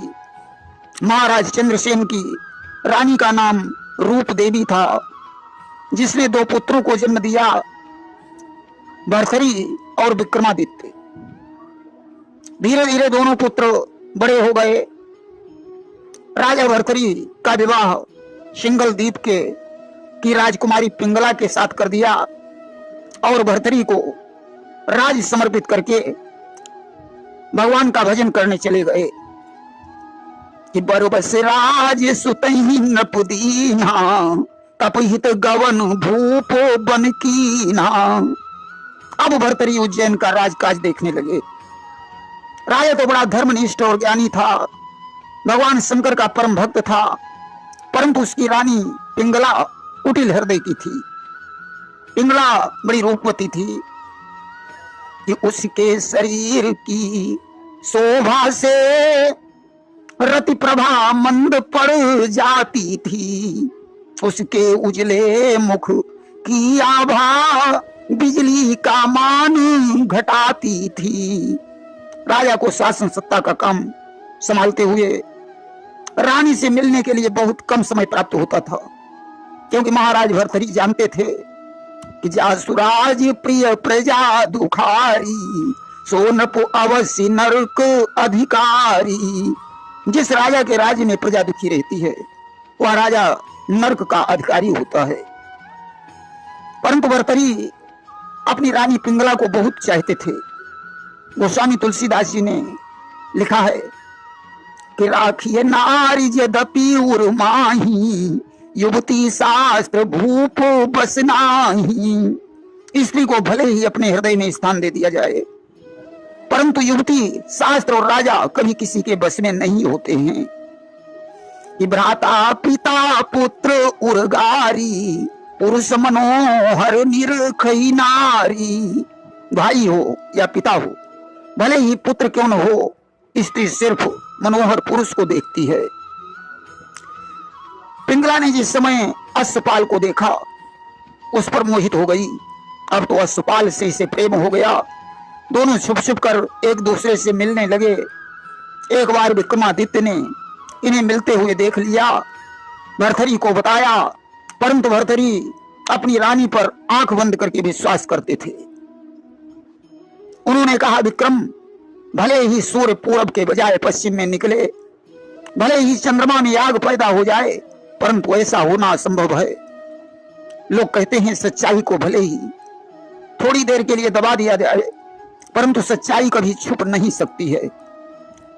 विक्रमादित्य भी जानते थे आज मेरे भाई को मेरी बातों पर विश्वास नहीं हो रहा है, तो किसी न किसी दिन सच्चाई सामने आ ही जाएगी। एक रोज की बात है, महाराज भर्तरी का सुंदर दरबार लगा हुआ था कि सजा हुआ था शांतिमय भूपति का दरबार।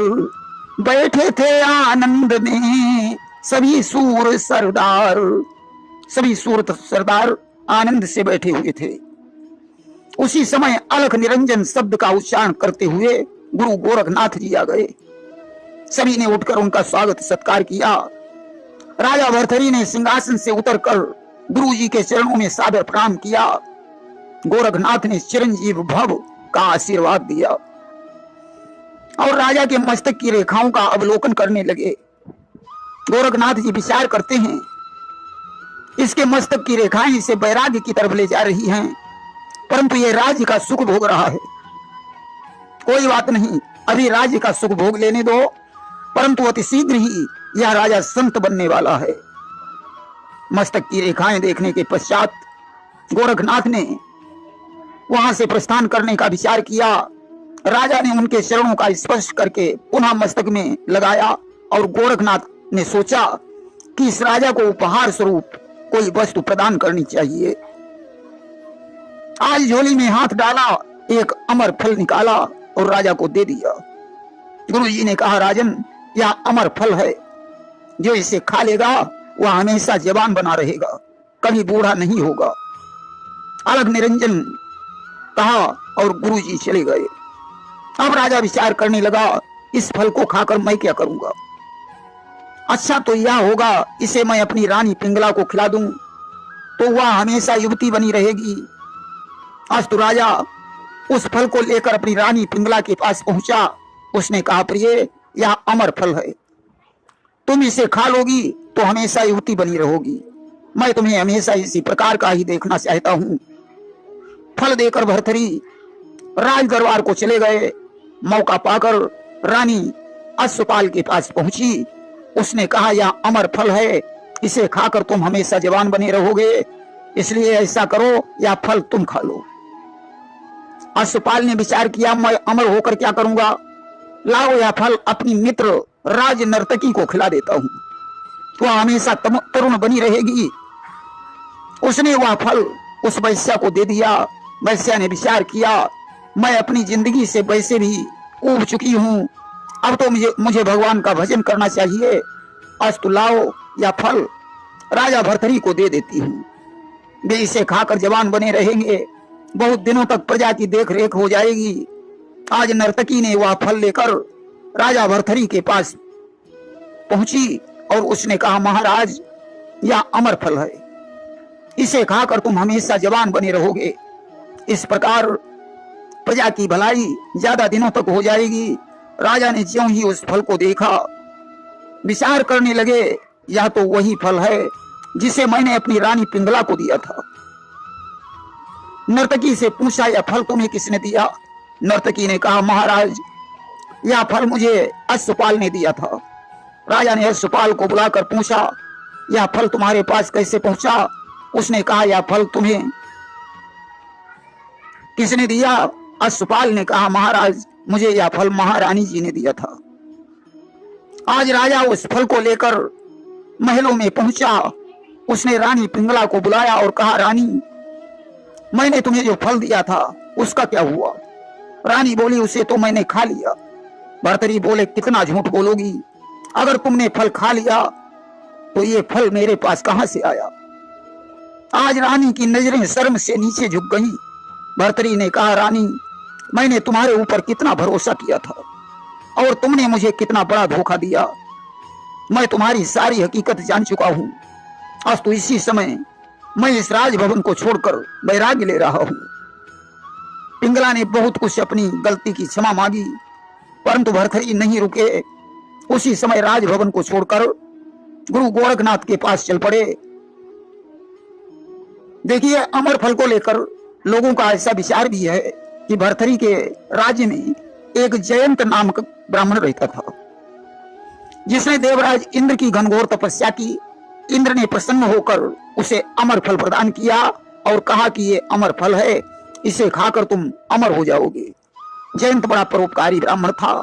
उसने सोचा कि यह फल प्रजा भक्त राजा भर्तरी को दे दिया जाए तो अच्छा रहेगा, इसलिए उसने वह फल राजा भर्तरी को दे दिया। वहीं राजपाट छोड़ने का एक दूसरा कारण भी बताया जाता है कि एक बार राजा भर्तरी पिंगला को साथ में लेकर घोड़े पर बैठकर शिकार खेलने के लिए एक जंगल में पहुंचे।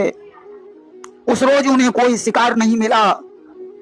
राजा निराश होकर जिस समय वापस लौट रहा था, रास्ते में उसने एक हिरण के पीछे 700 हिरनियों का एक झुंड देखा। देखकर राजा बड़ा प्रसन्न हुआ। उसने धनुष पर बाण चढ़ाया और ज्यों संधान करना चाहा, पिंगला ने हाथ पकड़ लिया। बोली, स्वामी इस हिरण को मत मारो, इसके मरने पर 700 हिरनियां विधवा हो जाएंगी। पिंगला के मना करने पर भी राजा ने बाण का संधान कर दिया। हिरण मरणासन्न अवस्था में जमीन पर गिर पड़ा। उसने कहा, राजन मुझे मारकर तुमने अच्छा नहीं किया, अब तुम्हें मेरी एक आज्ञा निभानी होगी। तुम हमारे सींग संगी बाबा को दे देना और हमारी दोनों आंखें किसी चंचल स्त्री को दे देना, हमारी चर्म किसी तपस्वी महात्मा को दे देना और हमारे चारों पैर किसी चोर को दे देना। इसके बाद शेष शरीर किसी पापी राजा को दे देना। अब तो राजा चक्कर में पड़ गया। उसने हिरण के शरीर को घोड़े पर रख लिया और चल देता है। रास्ते में उसकी भेंट गुरु गोरखनाथ से हो गई। उन्हें प्रणाम करके राजा ने उस हिरण की सारी घटना बताई। हाथ जोड़कर निवेदन किया कि आप तपस्वी हैं, मैं आपसे याचना कर रहा हूं, इस हिरण को जिंदा कर दो। गोरखनाथ ने कहा, राजन मैं इसे जिंदा कर सकता हूं, परंतु तुम्हें एक वचन देना पड़ेगा। भर्तरी ने कहा, मांगो। गोरखनाथ बोले कि हिरण के जिंदा होने पर तुम्हें राजपाट छोड़कर हमारा शिष्य बनना पड़ेगा। राजा ने स्वीकार कर लिया। गोरखनाथ ने हिरण को जिंदा कर दिया। राजा भर्तरी ने उसी समय घोड़े से उतरकर रानी पिंगला को छोड़कर गोरखनाथ का साथ पकड़ लिया। वहीं मतांतर में ऐसा भी कहा जाता है कि एक बार राजा भर्तरी ने एक घटना देखी कि एक स्त्री का पति मर गया और उस स्त्री ने जलती हुई चिता में कूदकर अपना शरीर भस्मसात कर दिया। राजा पिंगला को बहुत चाहते थे। यह घटना जाकर उन्होंने अपनी रानी पिंगला को सुनाई। पिंगला ने कहा, स्वामी, मैं तो आपको इतना चाहती हूं कि आपका यदि कुछ हो जाए तो मैं सुनते ही अपने प्राणों को छोड़ दूंगी। राजा भर्तरी ने विचार किया कि देखें पिंगला सत्य कहती है या असत्य। एक दिन शिकार खेलने चले गए और वहां से खबर भिजवा दी कि जंगल में महाराज भर्तरी को एक नाहर ने मार डाला है। यह सुनते ही पिंगला ने अपने शरीर को छोड़ दिया। गुरु गोरखनाथ ने पिंगला को जीवित कर दिया, परंतु भर्तरी को अपना शिष्य बना लिया। वहीं एक मत और भी है कि रानी पिंगला से विवाह करने के पश्चात भर्तरी जिस समय पलंग पर अपना पैर रखते हैं उसी समय पलंग टूट जाता है और भर्तरी विचार करते हैं कि मुझे भोगी नहीं बल्कि योगी बनना चाहिए और तुरंत राजपाट को छोड़कर गोरखनाथ की शरण में चले जाते हैं। खैर जो भी हो, महाराज भर्तरी गुरु गोरखनाथ की शरण में पहुंचे। गोरखनाथ ने कहा, राजन, काम, क्रोध, मद, लोभ, मोह और अहंकार से जब व्यक्ति दूर हो जाता है तभी संत बन सकता है। भर्तरी ने कहा, गुरुजी आदेश, कहा जाओ अपनी पत्नी से भिक्षा मांग लाओ। भर्तरी अपनी पत्नी के द्वार पर पहुंचे, बोले, भिक्षाम देहि। पत्नी भिक्षा लेकर आई। उसने भर्तरी को पहचान लिया और भिक्षा देने से इनकार कर दिया। भर्तरी ने कहा, यह हमारी परीक्षा का समय है, इसलिए तुम्हें भिक्षा देनी पड़ेगी। पत्नी लाचार हो गई। उसने भर्तरी को भिक्षा प्रदान की। जब भर्तरी भिक्षा लेकर वापस लौटे हैं तो गुरुजी ने कहा, लकड़ियां तो हैं ही नहीं, जाओ जंगल से लकड़ियां ले आओ। भर्तरी ने हाथ में कुल्हाड़ी उठाई और जंगल से लकड़ियों का गट्ठर अपने सिर पर लादे हुए आ रहे थे। गुरुजी ने अपने शिष्य औहर से कहा, जाओ धक्का देकर इस गट्ठर को गिरा दो। शिष्य ने धक्का मारकर भर्तरी को गट्ठर सहित जमीन पर गिरा दिया। भर्तरी को कोई गुस्सा नहीं आया। जैसे तैसे बेचारे उठे, गट्ठर उठाया और सिर पर लाद कर चल दिए। शिष्य ने कहा, गुरुजी और परीक्षा लीजिए। गुरुजी ने रास्ते में योग बल से एक सुंदर महल की रचना कर दी जिसमें तमामों युवक और युवतियां मौजूद थे। युवतियां उनका स्वागत सत्कार करने के लिए दौड़ी, परंतु भर्तरी पर उनका कोई प्रभाव नहीं पड़ा। गुरुजी ने शिष्य से कहा, भर्तरी काम, क्रोध, लोभ, मोह से विरक्त हो चुका है। औहर ने कहा, गुरुजी अब कोई कठोर परीक्षा लीजिए। गुरुजी ने कहा, भर्तरी शिष्य बनने के लिए अब तुम्हें 1 महीने नंगे पैरों गर्म रेती में चलना पड़ेगा। भर्तरी ने स्वीकार कर लिया। बेचारे 6 दिन तक तप्त बालू में चलते रहे। गुरुजी अदृश्य अवस्था में शिष्यों के सहित ये सब देख रहे थे। उन्होंने रास्ते में योग बल से एक वृक्ष खड़ा कर दिया और भेष बदलकर भर्तरी के पास पहुंचे। बोले, विकट धूप पड़ रही है, ऐसा करो तुम इस वृक्ष की छाया में बैठ जाओ। भर्तरी ने कहा, गुरुजी का आदेश नहीं है। आगे चलकर गुरुजी ने कांटे और झाड़ियां पैदा कर दी। अब तो भर्तरी के पैरों में कांटे चुभने लगे। झाड़ियों से उलझकर उनके वस्त्रों के टुकड़े टुकड़े हो गए, परंतु उन्होंने अपना साहस नहीं छोड़ा। अब तो गोरखनाथ ने ऐसी उमस पैदा कर दी कि भर्तरी को विकट प्यास लगाई। गुरुजी ने योग बल से एक वृक्ष के नीचे जल से भरा हुआ एक घड़ा प्रकट कर दिया। भर्तरी पानी पीना चाहते थे, परंतु विचार करते हैं इस मरुभूमि में वृक्ष और पानी का होना असंभव है। हो सकता है यह परीक्षा का अवसर हो। अस्तु, मुझे पानी नहीं पीना चाहिए। तभी गोरखनाथ जी प्रकट हो गए। उन्होंने कहा, धन्य है भर्तरी, मैं तुम्हारी लगन पर बहुत प्रसन्न हूं, कोई वरदान मांग लो। भर्तरी ने कहा, गुरुजी मैं तो सिर्फ आपके शरणों की भक्ति चाहता हूं। गुरुजी ने कहा, मैं तुम्हारी भक्ति से प्रसन्न हूं। आज गोरखनाथ ने भर्तरी को अपना शिष्य स्वीकार किया और दीक्षा प्रदान की। भर्तृहरि उज्जैन की एक गुफा में बैठकर तपस्या करने लगे। प्रेम से बोलिए वृंदावन बिहारी लाल की जय। श्रोता प्रेमियों, मैं राम सागर शास्त्री आप लोगों के समक्ष रखने जा रहा हूं एक प्रसंग, भर्तृहरि का वैराग्य।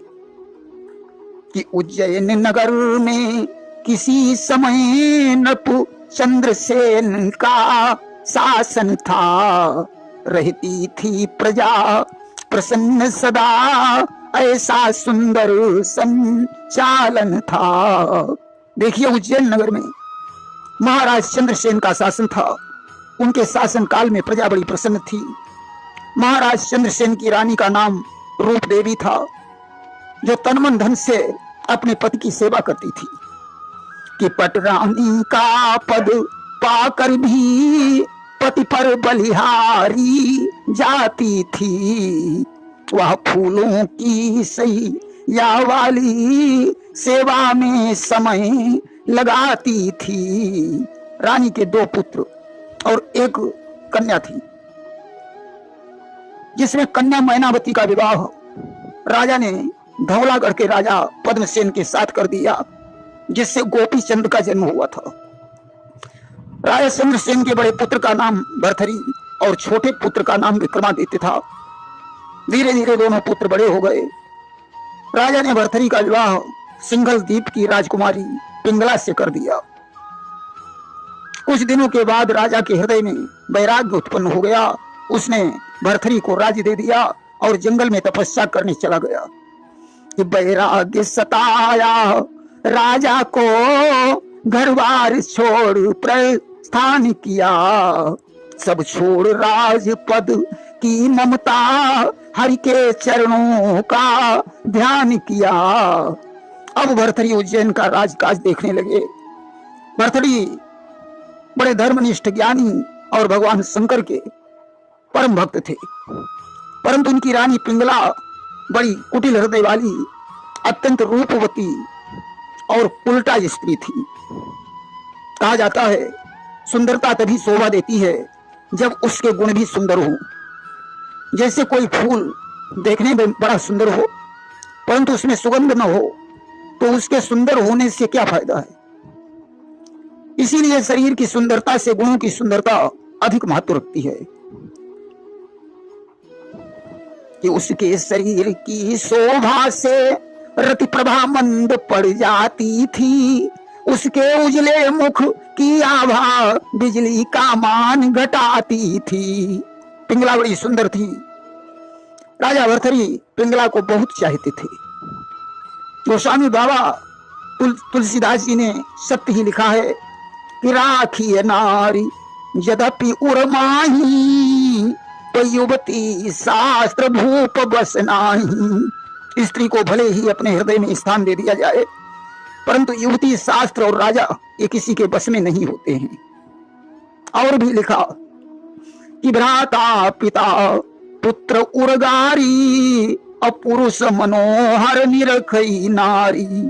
भाई हो चाहे पिता हो, भले ही पुत्र क्यों न हो, स्त्री सिर्फ मनोहर पुरुष को देखती है। राजा के यहाँ घोड़ों की देखभाल करने वाला एक नौकर था, जिसे अश्वपाल कहते हैं। रानी ने एक दिन अश्वपाल को देखा और विचार करने लगी, यह नौकर कितना सुंदर और जवान है। राजा को तो राज दरबार देखने से ही फुर्सत नहीं है, आज तो क्यों नहीं इस अश्वपाल से प्रेम कर लिया जाए। आज इसने दासी भेजकर अश्वपाल को महलों में बुलवाया। अश्वपाल महलन बुलवाई और रानी लीनों ने बढ़ाई और उससे प्रेम कर लिया। अश्वपाल हृदय में विचार करने लगा, अगर मैंने रानी की बात को ठुकरा दिया तो मौत के मुंह में जाना पड़ेगा, और अगर ये राजा भर्तृहरि को मालूम हो गया तो भी मौत के घाट उतरना पड़ेगा। राजा तो जब जान पाएगा तब मुझे मौत की सजा देगा, परंतु रानी की बात यदि नहीं मानी तो यह अभी त्रिया चरित्र फैलाकर मुझे मरवा डालेगी। आज तो उसने रानी की बात को स्वीकार कर लिया। अब तो दोनों एक दूसरे से छुप छुप करके मिलने लगे। एक दिन की बात है, जब अश्वपाल रानी से मिलने के लिए गया, उसी समय विक्रमादित्य आ गए। ऐसा करिश्मा देखकर विक्रमादित्य का हृदय घृणा से भर गया। विचार करने लगे, ये कैसी स्त्री है जिसने मेरे कुल में दाग लगा दिया। मुझे मौका पाकर यह बात भैया भरथरी को बतानी पड़ेगी। विक्रमादित्य चुपचाप वहां से चले गए और इधर रानी ने विचार किया कि विक्रमादित्य हमारे रास्ते का रोड़ा है, आज तो इस रोड़े को हटाना पड़ेगा। गोस्वामी तुलसीदास जी लिखते हैं कि काहन पावक जारी सक, कान समुद्र समाई, कान करे अबला प्रबल, के ही जग काल न खाई। आग किसे नहीं जला सकती है, समुद्र में क्या नहीं समा सकता है, काल किसे नहीं खा सकता है, और एक अबला जब सबला बन जाए तो वह क्या नहीं कर सकती है। प्रिया चरित्रम पुरुषस्य भाग्यम, और देवो न जानासि कुतो मनुष्य। स्त्री का चरित्र और पुरुष के भाग्य को देवता भी नहीं जानते हैं। आज रानी ने अपना त्रिया चरित्र फैलाया। उसने अपना सारा श्रृंगार बिगाड़ दिया, बालों को बिखेर लिया, वस्त्रों को फाड़ डाला, आंखों में आंसू भरकर जमीन पर लेट गई। दासी को भेजकर महाराज भरथरी को बुलवाया। ज्यों ही भरथरी महलों में आए, रानी जोर से रोने लगी कि जब स्वामी को आते देखा तो त्रिया चरित्र दिखाने लगी, नीचे को करके सर अपना नैनों से नीर बहाने लगी। भरथरी ने कहा, प्रिय आज तुम्हारा ये हाल क्यों है? यह प्राण प्रिय है ये क्या, बोलो बेढंगा ढंग कैसा, क्यों सूरजमुखी झुकी सी है, पूनों का आज चंद्र कैसा, जिन आंखों ने हो त्रास दिया, बे आंखें फुड़वा दूंगा मैं, और जो जिभ्या करवा बोली हो वह जिभ्या खिंचवा लूंगा मैं। अरे जिसने तुम्हारी तरफ अपनी निगाह उठाई हो उसकी दोनों आंखें निकलवा लूंगा, जिसने तुम्हें कठोर वचन कहे हो उसकी जुबान खिंचवा लूंगा। बताओ तो आखिर बात क्या है? रानी बोली, क्या कहूं नाथ, कहने में लज्जा आती है, जो कथा उठाई जाती है वो व्यथा आज बन जाती है। रानी ने कहा, स्वामी क्या कहूं और कैसे कहूं, मुझे कहने में लज्जा आ रही है। भरथरी ने कहा, नहीं प्रिय, लज्जा छोड़कर बताओ आखिर क्या बात है। रानी ने कहा, सुनो कि हे नाथ, तुम्हारे भाई ने मुझको बदनजर निहारा है, जबरन मेरी इज्जत लूटी, देखो क्या हाल हमारा है। स्वामी, तुम्हारा जो छोटा भाई है विक्रम, उसने जबरदस्ती मेरी इज्जत पर हाथ डाला है। अब तो मैं मुंह दिखाने की काबिल नहीं रही।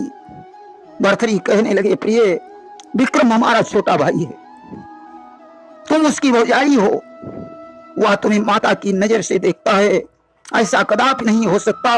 सच में चाहे हो आग प्रकट, चाहे रवि शीतल हो जाए, गंगा पूरब से पश्चिम हो, व्यवहार जगत का टल जाए, पर ऐसा होना मुश्किल है। विक्रम प्रिय अनुज हमारा है, उसने तुमको बदनजर रखा, ये कहना झूठ तुम्हारा है। भले ही चंद्रमा में आग प्रकट हो जाए, सूर्य शीतल हो जाए, गंगा की धारा पलट जाए, संसार का व्यवहार नष्ट हो जाए, परंतु विक्रम हमारा अनुज है, मैं उसे अच्छी तरह से जानता हूं, वह ऐसा कभी नहीं कर सकता है। तुम झूठ बोल रही हो। रानी ने कहा, स्वामी मैं तुम्हारे सर की कसम खाकर कहती हूं, यही सत्य है। भला तुमसे प्यारा मेरे लिए और कौन हो सकता है। भरथरी आज लाचार हो गए। जल्लादों को बुलाया और कहा, जाओ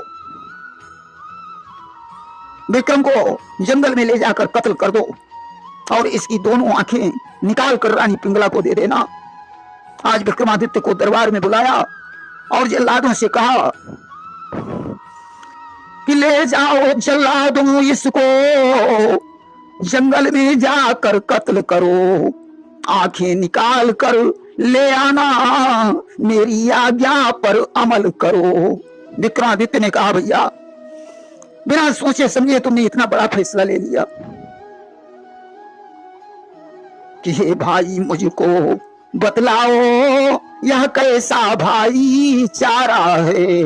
मैं निरपराध हूँ, दोष नहीं, नारी ने ढोंग पसारा है। अरे भैया मैं सत्य कहता हूँ, मैं निरपराध हूँ, ये स्त्री की चाल है। अरे यह उल्टा है, आज मुझे मरवा रही है या कल तुम्हें भी मरवा देगी। मैं तो मारा ही जाऊंगा या तुमको भी मरवा देगी। विश्वास मान मेरे भैया, ये शीघ्र जुल्म करवा देगी। विक्रमादित्य ने बहुत कुछ कहा, परंतु भर्तरी तो रानी के ऊपर आंख बंद करके विश्वास कर रही थी। जिस समय जल्लाद विक्रमादित्य को लिए जा रहे थे, उसी समय एक बूढ़े मंत्री को विक्रमादित्य पर दया आ गई। उसने जल्लादों से कहा विक्रमादित्य को मारना नहीं, या निरपराध हैं, इनको ले जाकर इनके मामा के राज्य में छोड़ देना और किसी हिरण की आंखें निकालकर रानी को दे देना। आज जल्लादों ने ऐसा ही किया, विक्रमादित्य को छोड़ दिया। एक हिरण को मारकर उसकी आंखें निकाल ली और पिंगला को दे दी। पिंगला ने उन आंखों को अपने पैरों से कुचल डाला और बड़ी प्रसन्न हुई कि मेरी रास्ता का रोड़ा समाप्त हो गया है। एक दिन की बात है कि एक रोज आखेट का साज सभी सामान भूप भरथरी ने किया वन की ओर पयान। राजा भरथरी घोड़े पर सवार होकर एक दिन अपनी रानी पिंगला के सहित शिकार खेलने जंगल में गए। उस दिन उन्हें कोई शिकार नहीं मिला। राजा निराश होकर वापस लौट रहा था, तभी उसने एक हृष्ट पुष्ट हिरण को देखा जिसके पीछे 700 हिरनियों का झुंड था। अब तो राजा ने धनुष पर बाण चढ़ाया और ज्यों संधान करना चाहा, पिंगला ने कहा ठहरो स्वामी, इस हिरण को मत मारो। अगर यह हिरण मर गया तो इसकी 700 हिरनियां विधवा हो जाएंगी। परंतु राजा ने बाण छोड़ ही दिया। बाण जाकर हिरण के लगा और उसका प्राणांत हो गया। तब तक अपने शिष्यों के सहित गुरु गोरखनाथ जी उसी रास्ते से गुजरे। हिरण के मृत शरीर को देखकर गोरखनाथ ने कहा राजन, तुम कितने निर्दयी हो कि इस निरपराध का वध करके तुमने क्या पुण्य कमाई है। कितने निर्दयी हो तुम राजन, जो दया न दिल में आई है। निरपराध को मारना बहुत बड़ा पाप है। इस हिरण के पीछे इसकी 700 हिरनियां विधवा हो गई। राजा ने कहा तेरे हृदय में बहुत बड़ी दया है, मैं निर्दयी हूं। अगर तू सच्चा संत है तो मैंने इसका वध किया है और तुम तपस्या के बल से इसे जिंदा कर दे, वरना यह उपदेश देना बंद कर दे कि तू संत अगर कहलाता है, दिल में यदि दया विचारी है, तो इस मृग को जीवित कर दे, देखें कितना तपधारी है। गोरखनाथ ने कहा ठीक है राजन, मैं एक शर्त पर इसे जीवित कर सकता हूं। राजा ने कहा शर्त बताओ। गोरखनाथ ने कहा यदि मैंने इसे जीवित कर दिया तो राजपाट छोड़कर तुम्हें हमारा शिष्य बनना पड़ेगा। राजा ने कहा तुम्हारी शर्त स्वीकार है। आज गोरखनाथ ने कमंडल से जल लिया और अलख निरंजन का शब्द उच्चारण करके हिरण के ऊपर छिड़क दिया। अब तो हिरण जीवित हो गया। ऐसा चमत्कार देखकर राजा घोड़े से उतरा और उसने गोरखनाथ के चरणों में प्रणाम किया। गोरखनाथ ने कहा राजन अब क्या सोचता है, चल मेरे साथ। राजा ने कहा गुरुजी, मैं अपनी शर्त को पूरा करने के लिए तैयार हूं, परंतु कुछ दिनों की मोहलत चाहिए। गोरखनाथ बोले क्यों? कहा गुरुजी, मेरी रानी पिंगला मुझे बहुत चाहती है, मैं उसे छोड़कर अभी वैराग्य नहीं ले सकता हूं। गोरखनाथ ने कहा राजन, यहां कोई किसी का नहीं है। जिस पत्नी को तू इतना चाहता है वो भी तेरी नहीं हो सकती। खैर तेरी ऐसी ही इच्छा है तो घर जा, जब संसार से तेरा मन उब जाए तो मेरे पास आ जाना। राजा वापस लौट आया। एक दिन की बात है, राजा भर्तृहरि का सुंदर दरबार लगा हुआ था। कि लगा हुआ था एक दिन भूपति का दरबार, बैठे थे आनंद से सचिव सूर सरदार। राजा मंत्री और सरदारों के सहित दरबार में आनंद से बैठा हुआ था। उसी समय ब्राह्मण का वेश बनाए हुए गुरु गोरखनाथ ने दरबार में प्रवेश किया। राजा ने ब्राह्मण का यथोचित सत्कार किया और कहा, हे विप्रदेव, आप किस लिए आए हैं? गोरखनाथ ने कहा, राजन, मेरा नाम जयंत है। मैंने राजा इंद्र की तपस्या करके एक अमर फल प्राप्त किया है। इसे खाकर मैं अमर हो सकता हूं, परंतु मेरा ऐसा विचार है कि आप बड़े न्यायी और प्रतापी राजा हैं, जो गलती करने पर अपने भाई को भी प्राण दंड दे देते हैं। इसलिए मैं यह अमर फल आपको भेंट करता हूं, ताकि आप हमेशा जवान रहें। आज अमर फल प्रदान करके गोरखनाथ वहां से चले जाते हैं। इधर दरबार समाप्त होने के पश्चात राजा अपने महलों में पहुंचा। विचार करने लगा कि इस फल को खाकर मैं क्या करूंगा। अच्छा तो ये होगा, मैं इसे रानी पिंगला को खिला दूं, जिससे वह हमेशा युवती बनी रहेगी। अस्तु राजा वह फल लेकर रानी पिंगला के पास पहुंचा। कि फल दिया पिंगला को नपने, बोले इसको तुम खाओगी तो सदा जवान रहोगी, तुम वृद्धापन से बच जाओगी। बोला, प्रिय, यह अमर फल है, तुम इसे खा लोगी तो हमेशा युवती बनी रहोगी। मैं तुम्हें हमेशा इसी प्रकार का देखना चाहता हूं। रानी ने वह फल नहीं खाया। विचार करती है, यह फल मैं अपने प्रेमी यशपाल को खिला दूंगी तो वह हमेशा जवान बना रहेगा। अस्तु पिंगला ने वह फल अश्वपाल को दे दिया। अश्वपाल एक वैश्या से प्रेम करता था। उसने विचार किया कि यह फल वैश्या को दे दूंगा, जिससे वह सदैव जवान बनी रहेगी। उसने वह फल वैश्या को दे दिया। वैश्या ने सोचा, इस फल को खाने में क्या लाभ है। वैश्या ने सोचा, इस फल को खाने में है कुछ लाभ नहीं, कर चुकी बहुत से पाप और अब करना चाहूं पाप नहीं। वैश्या ने विचार किया कि इस फल को खाकर मुझे बहुत ज्यादा पाप कमाने पड़ेंगे। मैं वैसे भी अपनी इस घृणित जिंदगी से ऊब चुकी हूं, क्यों नहीं यह फल राजा भर्तृहरि को दे दिया जाए। वे न्याय प्रिय राजा हैं, ज्यादा दिनों तक प्रजा की भलाई करेंगे। अस्तु वैश्या वह फल लेकर राजा भर्तृहरि के पास पहुंची। उसने कहा, राजन, यह अमर फल है, तुम इसे खाकर सदैव जवान बने रहोगे, प्रजा की भलाई होगी। आज अमर फल को देखकर राजा आश्चर्य में डूब गया। विचार करता है, यह तो वही फल है जिसे मुझे ब्राह्मण ने दिया था। उसने वैश्या से पूछा, ये फल तुम्हें किसने दिया? वैश्या बोली, मुझे ये फल अश्वपाल ने दिया था। अब तो राजा समझ गया कि हमारी रानी का अश्वपाल से कोई नाजायज संबंध है। सज्जनों, रानी के पास में पहुंचा और उसने रानी से कहा कि मैंने जो तुम्हें फल दिया था उसका क्या हुआ। रानी ने कहा, वो फल तो मैंने खा लिया।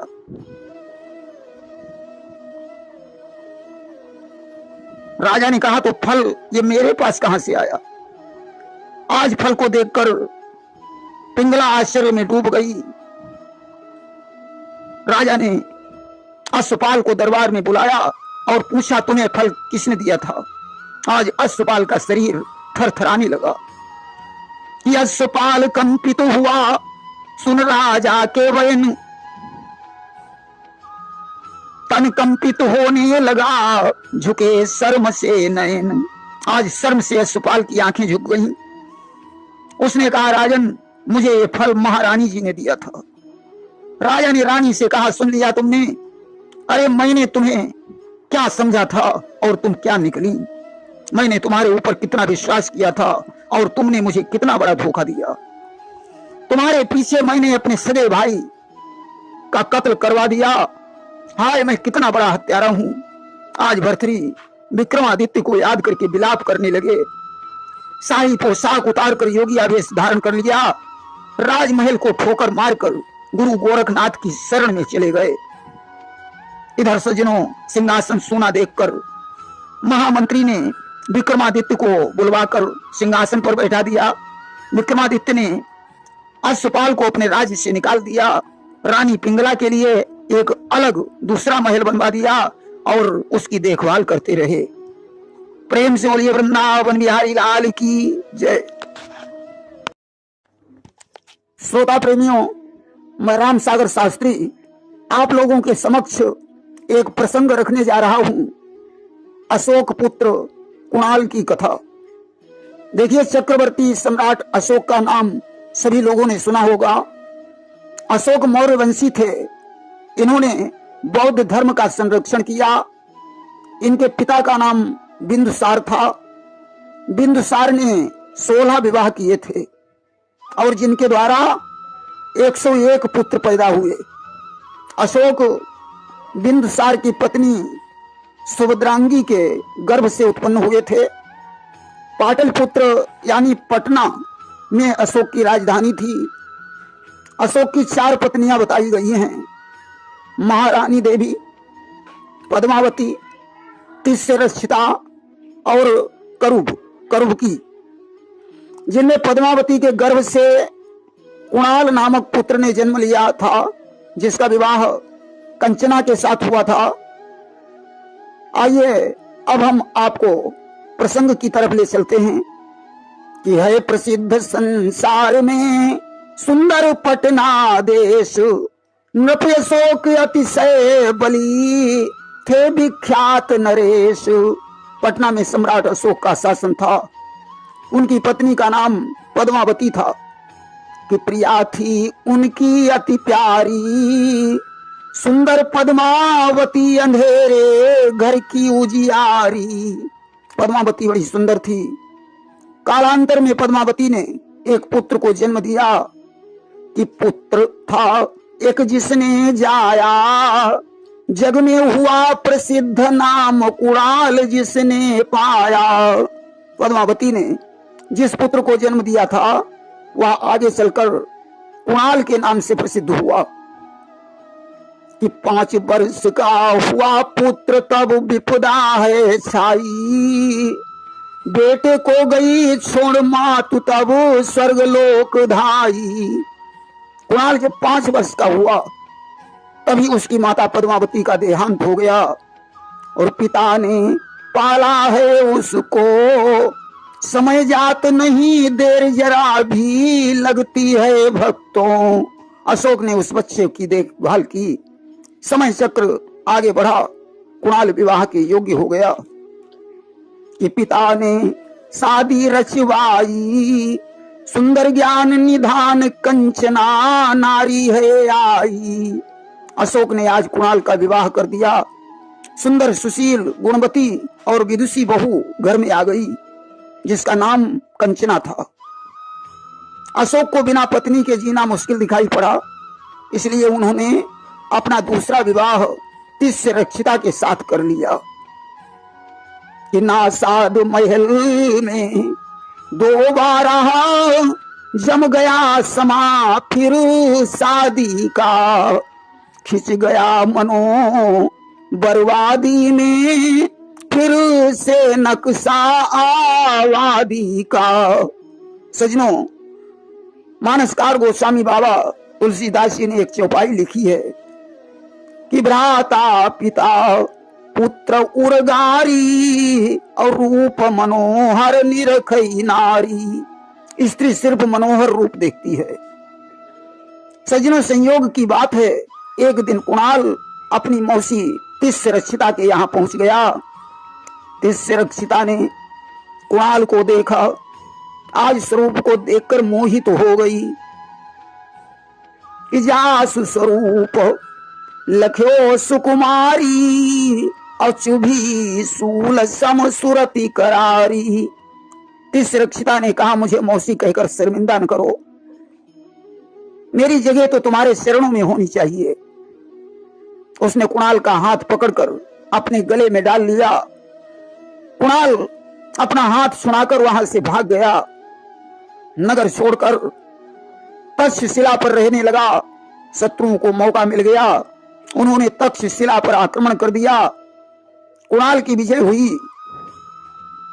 गोस्वामी बाबा ने मानस में लिखा कि काह न पावक जारी सक, कान समुद्र समाई, कान करे अबला प्रबल, यही जग काल न खाई। आग क्या नहीं जला सकती, समुद्र में क्या नहीं समा सकता, काल किसे नहीं खा सकता, और एक अबला जब प्रबल हो जाए तो वो क्या नहीं कर सकती है। तिसरक्षिता कुणाल को अपना दुश्मन समझने लगी। उसने सम्राट अशोक से कहा, नाथ मुझे एक दिन के लिए आपकी राज मुद्रा चाहिए। अशोक से उसने मोहर मांग ली। अपने हाथों से सेनापति को एक पत्र लिखा कि तिसरक्षिता ने वहीं लिखा पत्र तत्काल, सेनापति से लाल के लेना नेत्र निकाल। उसने पत्र में लिखा कि हे सेनापति, इस कुणाल ने अपनी मौसी तिसरक्षिता को बदनजर से देखा है, इसलिए इसके दोनों नेत्र निकाल लेना। कि जिन आंखों ने अपराध किया उन आंखों को निकला लेना, यह जैसा दुष्ट निशाचर है वैसी ही इसे सजा देना। यह दुष्ट इसी सजा के काबिल है। आज पत्र लिखकर मोहर लगा दी और दूत को पकड़ा दिया। कहा, जाओ यह आदेश पत्र सेनापति को दे दो। दूत ने वह पत्र जिस समय सेनापति को दिया, उसे पढ़कर सेनापति के हृदय पर वज्राघात हो गया। परंतु क्या कर सकता था, राजाज्ञा का पालन करना पड़ा। रूल लिया है हाथ में, आंखें लई निकाल, सेनापति को नयन ये देना है तत्काल। सेनापति ने कुणाल की दोनों आंखें निकाल ली। आज अपने स्वामी की दिशा देखकर कंचना दुखी हो गई कि स्वामी को देख कंचना भी अतिशय मन में भयभीत हुई। करुणित स्वर में यह बोल उठी, स्वामी यह कैसी रीत हुई। कंचना ने कहा, नाथ यह तुम्हारे साथ कैसा व्यवहार किया गया। कि वह बोला, प्रिय सोच मत कर, ये पितु आज्ञा का पालन है। स्वामी की जो आज्ञा रखते उनका जग में हित ही हित है। कुणाल ने कहा, प्रिय सोच मत करो, यह पिता की आज्ञा का पालन हुआ है। पिता हमारे स्वामी हैं, हम उन्हें दोषी नहीं ठहरा सकते हैं। ये जो भी हुआ है मौसी तिसरक्षिता की वजह से हुआ है। हे कंचना, अब ऐसा करो, तुम मेरे साथ कहां भटकोगी। कि कंचना मेरा कहना मानो, नैहर के लिए चली जाओ। विपदा के मारे स्वामी को दूनी विपदा मत दिखलाओ। मैं अंधा व्यक्ति हूं, तुम्हें कहां ले जा सकता हूं, इसलिए तुम अपने मायके को चली जाओ। कंचना आज चरणों में गिर गई। बोली पैरों पर, हे स्वामी, क्या आप मुझे आजमाते हैं। यह वचन आपके शुभ मुख से हरगिज नहीं शोभा पाते हैं। क्या आप मेरी परीक्षा ले रहे हैं। अरे पत्नी तो पति के दुख सुख की संगिनी होती है, फिर आप ऐसा क्यों कह रहे हो। मेरी सौगंध द्वारा अब जाने की मत आज्ञा कीजिए। जो ऐसा करना स्वीकृत है तो मेरे टुकड़े कर दीजिए। अब ऐसा मत कहना स्वामी, मैं तुम्हें छोड़कर नहीं जा सकती हूँ। नैहर भेजने के बजाय तो आप तलवार से मेरा शीश काट लीजिए। अब तो कंचना भीख मांग मांग कर गुजारा करती है, अपने पति को खिला रही है। और सज्जनों, इधर सेनापति कुणाल के नयन लेकर सम्राट अशोक के पास पहुंचा और बोला, सम्राट, आपके आदेश का पालन हुआ है, मैं कुणाल के दोनों आंखें निकाल कर लाया हूं। आज अशोक के ऊपर बिजली गिर गई। बोले, अरे सेनापति, तुमने यह क्या कर डाला? सेनापति बोला, पत्र में आपकी मोहर लगी थी महाराज। सज्जनों, अशोक विलाप करने लगे कि मंत्री मंत्री प्यारे मंत्री, यह कैसा दिन दिखलाया है, बेटा भी कहीं पठाया है और मुझे कुरूप बनाया है। अरे सेनापति, मेरे पुत्र की आंखें निकालकर तुमने उसे कहां भेज दिया? आज अशोक ने मंत्री के सहित वैराग्य ले लिया। मंत्री को साथ लेकर तक्षशिला पर एक आश्रम बनाकर रहने लगा। रात में जब राजा की आंखें खुल जाती तो चंद्रमा और तारों से पूछने लगता, मेरा पुत्र कुणाल कहां है? कि हे तारा गणों, बताओ तो आंखों का तारा कहां गया? हे चंद्र तनिक मुंह तो खोलो, वह चंद्र हमारा कहां गया? धीरे धीरे 1 वर्ष बीत गया। एक दिन की बात है, वीणा बजाते बजाते अशोक एक बगीचे में पहुंच गए। एक भजन गा रहे थे वीणा के ऊपर कि विधना कैसी रची जो हुई दुर्गति, यह हमारी लीला अद्भुत प्रभु जी तुम्हारी। कि जिसको चाहो उसे तुम बनाओ, जिसको चाहो उसे तुम मिटाओ, और तुमको जैसा रुचे वैसा ही हम करें मायाधारी। लीला अद्भुत प्रभु जी तुम्हारी। तूने नख पर गोवर्धन उठाया, दुष्ट कंसा असुर को मिटाया।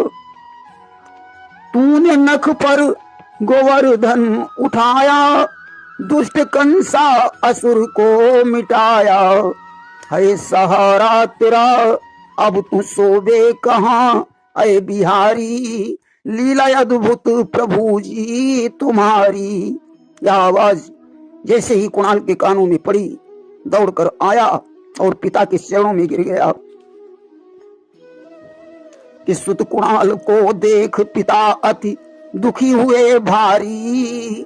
दुखी हुआ अति पिता, नयन है नयनों से जारी। आज अपने पुत्र कुणाल को देखकर सम्राट अशोक बड़ा दुखी हो गया। उसकी आंखों से अश्रुधारा प्रवाहित होने लगी। पुत्र का मुख चुम्बन करने लगा कि पिता के अश्रु बिंदु छलके धीरे धीरे सुत कुणाल की आंखों में पहुंचे। आज पिता के अश्रु बिंदु जैसे ही कुणाल की आंखों में गिरे तो प्रभु ने लीला दिखलाई। नेत्रों में भई ज्योति रहा कुणाल मन हर्षाई। भगवान की लीला से कुणाल की दोनों आंखें हो गईं कि भक्ति की महिमा है न्यारी। भक्तों की भगवान हमेशा करते रखवारी। भगवान भक्तों की हमेशा रक्षा करते हैं। आज कुणाल बड़ा प्रसन्न हुआ, घर वापस लौट आए। सम्राट अशोक को रानी तिष्यरक्षिता के ऐसे कर्मों पर क्रोध आ गया। उसने सेवकों को आदेश दिया, रानी को जिंदा जमीन में गड़वा दिया जाए। कुणाल ने पिता से हाथ जोड़कर कहा, नहीं, घृणा पाप से करनी चाहिए, पापी से नहीं। मेरी मौसी के साथ आप ऐसा कुछ भी नहीं करेंगे, उसे क्षमा का दान दें। तिष्यरक्षिता बड़ी लज्जित हुई और उसी दिन से कुणाल को अपने पुत्र के समान समझने लगी। प्रेम से बोलिए वृंदावन बिहारी लाल की जय।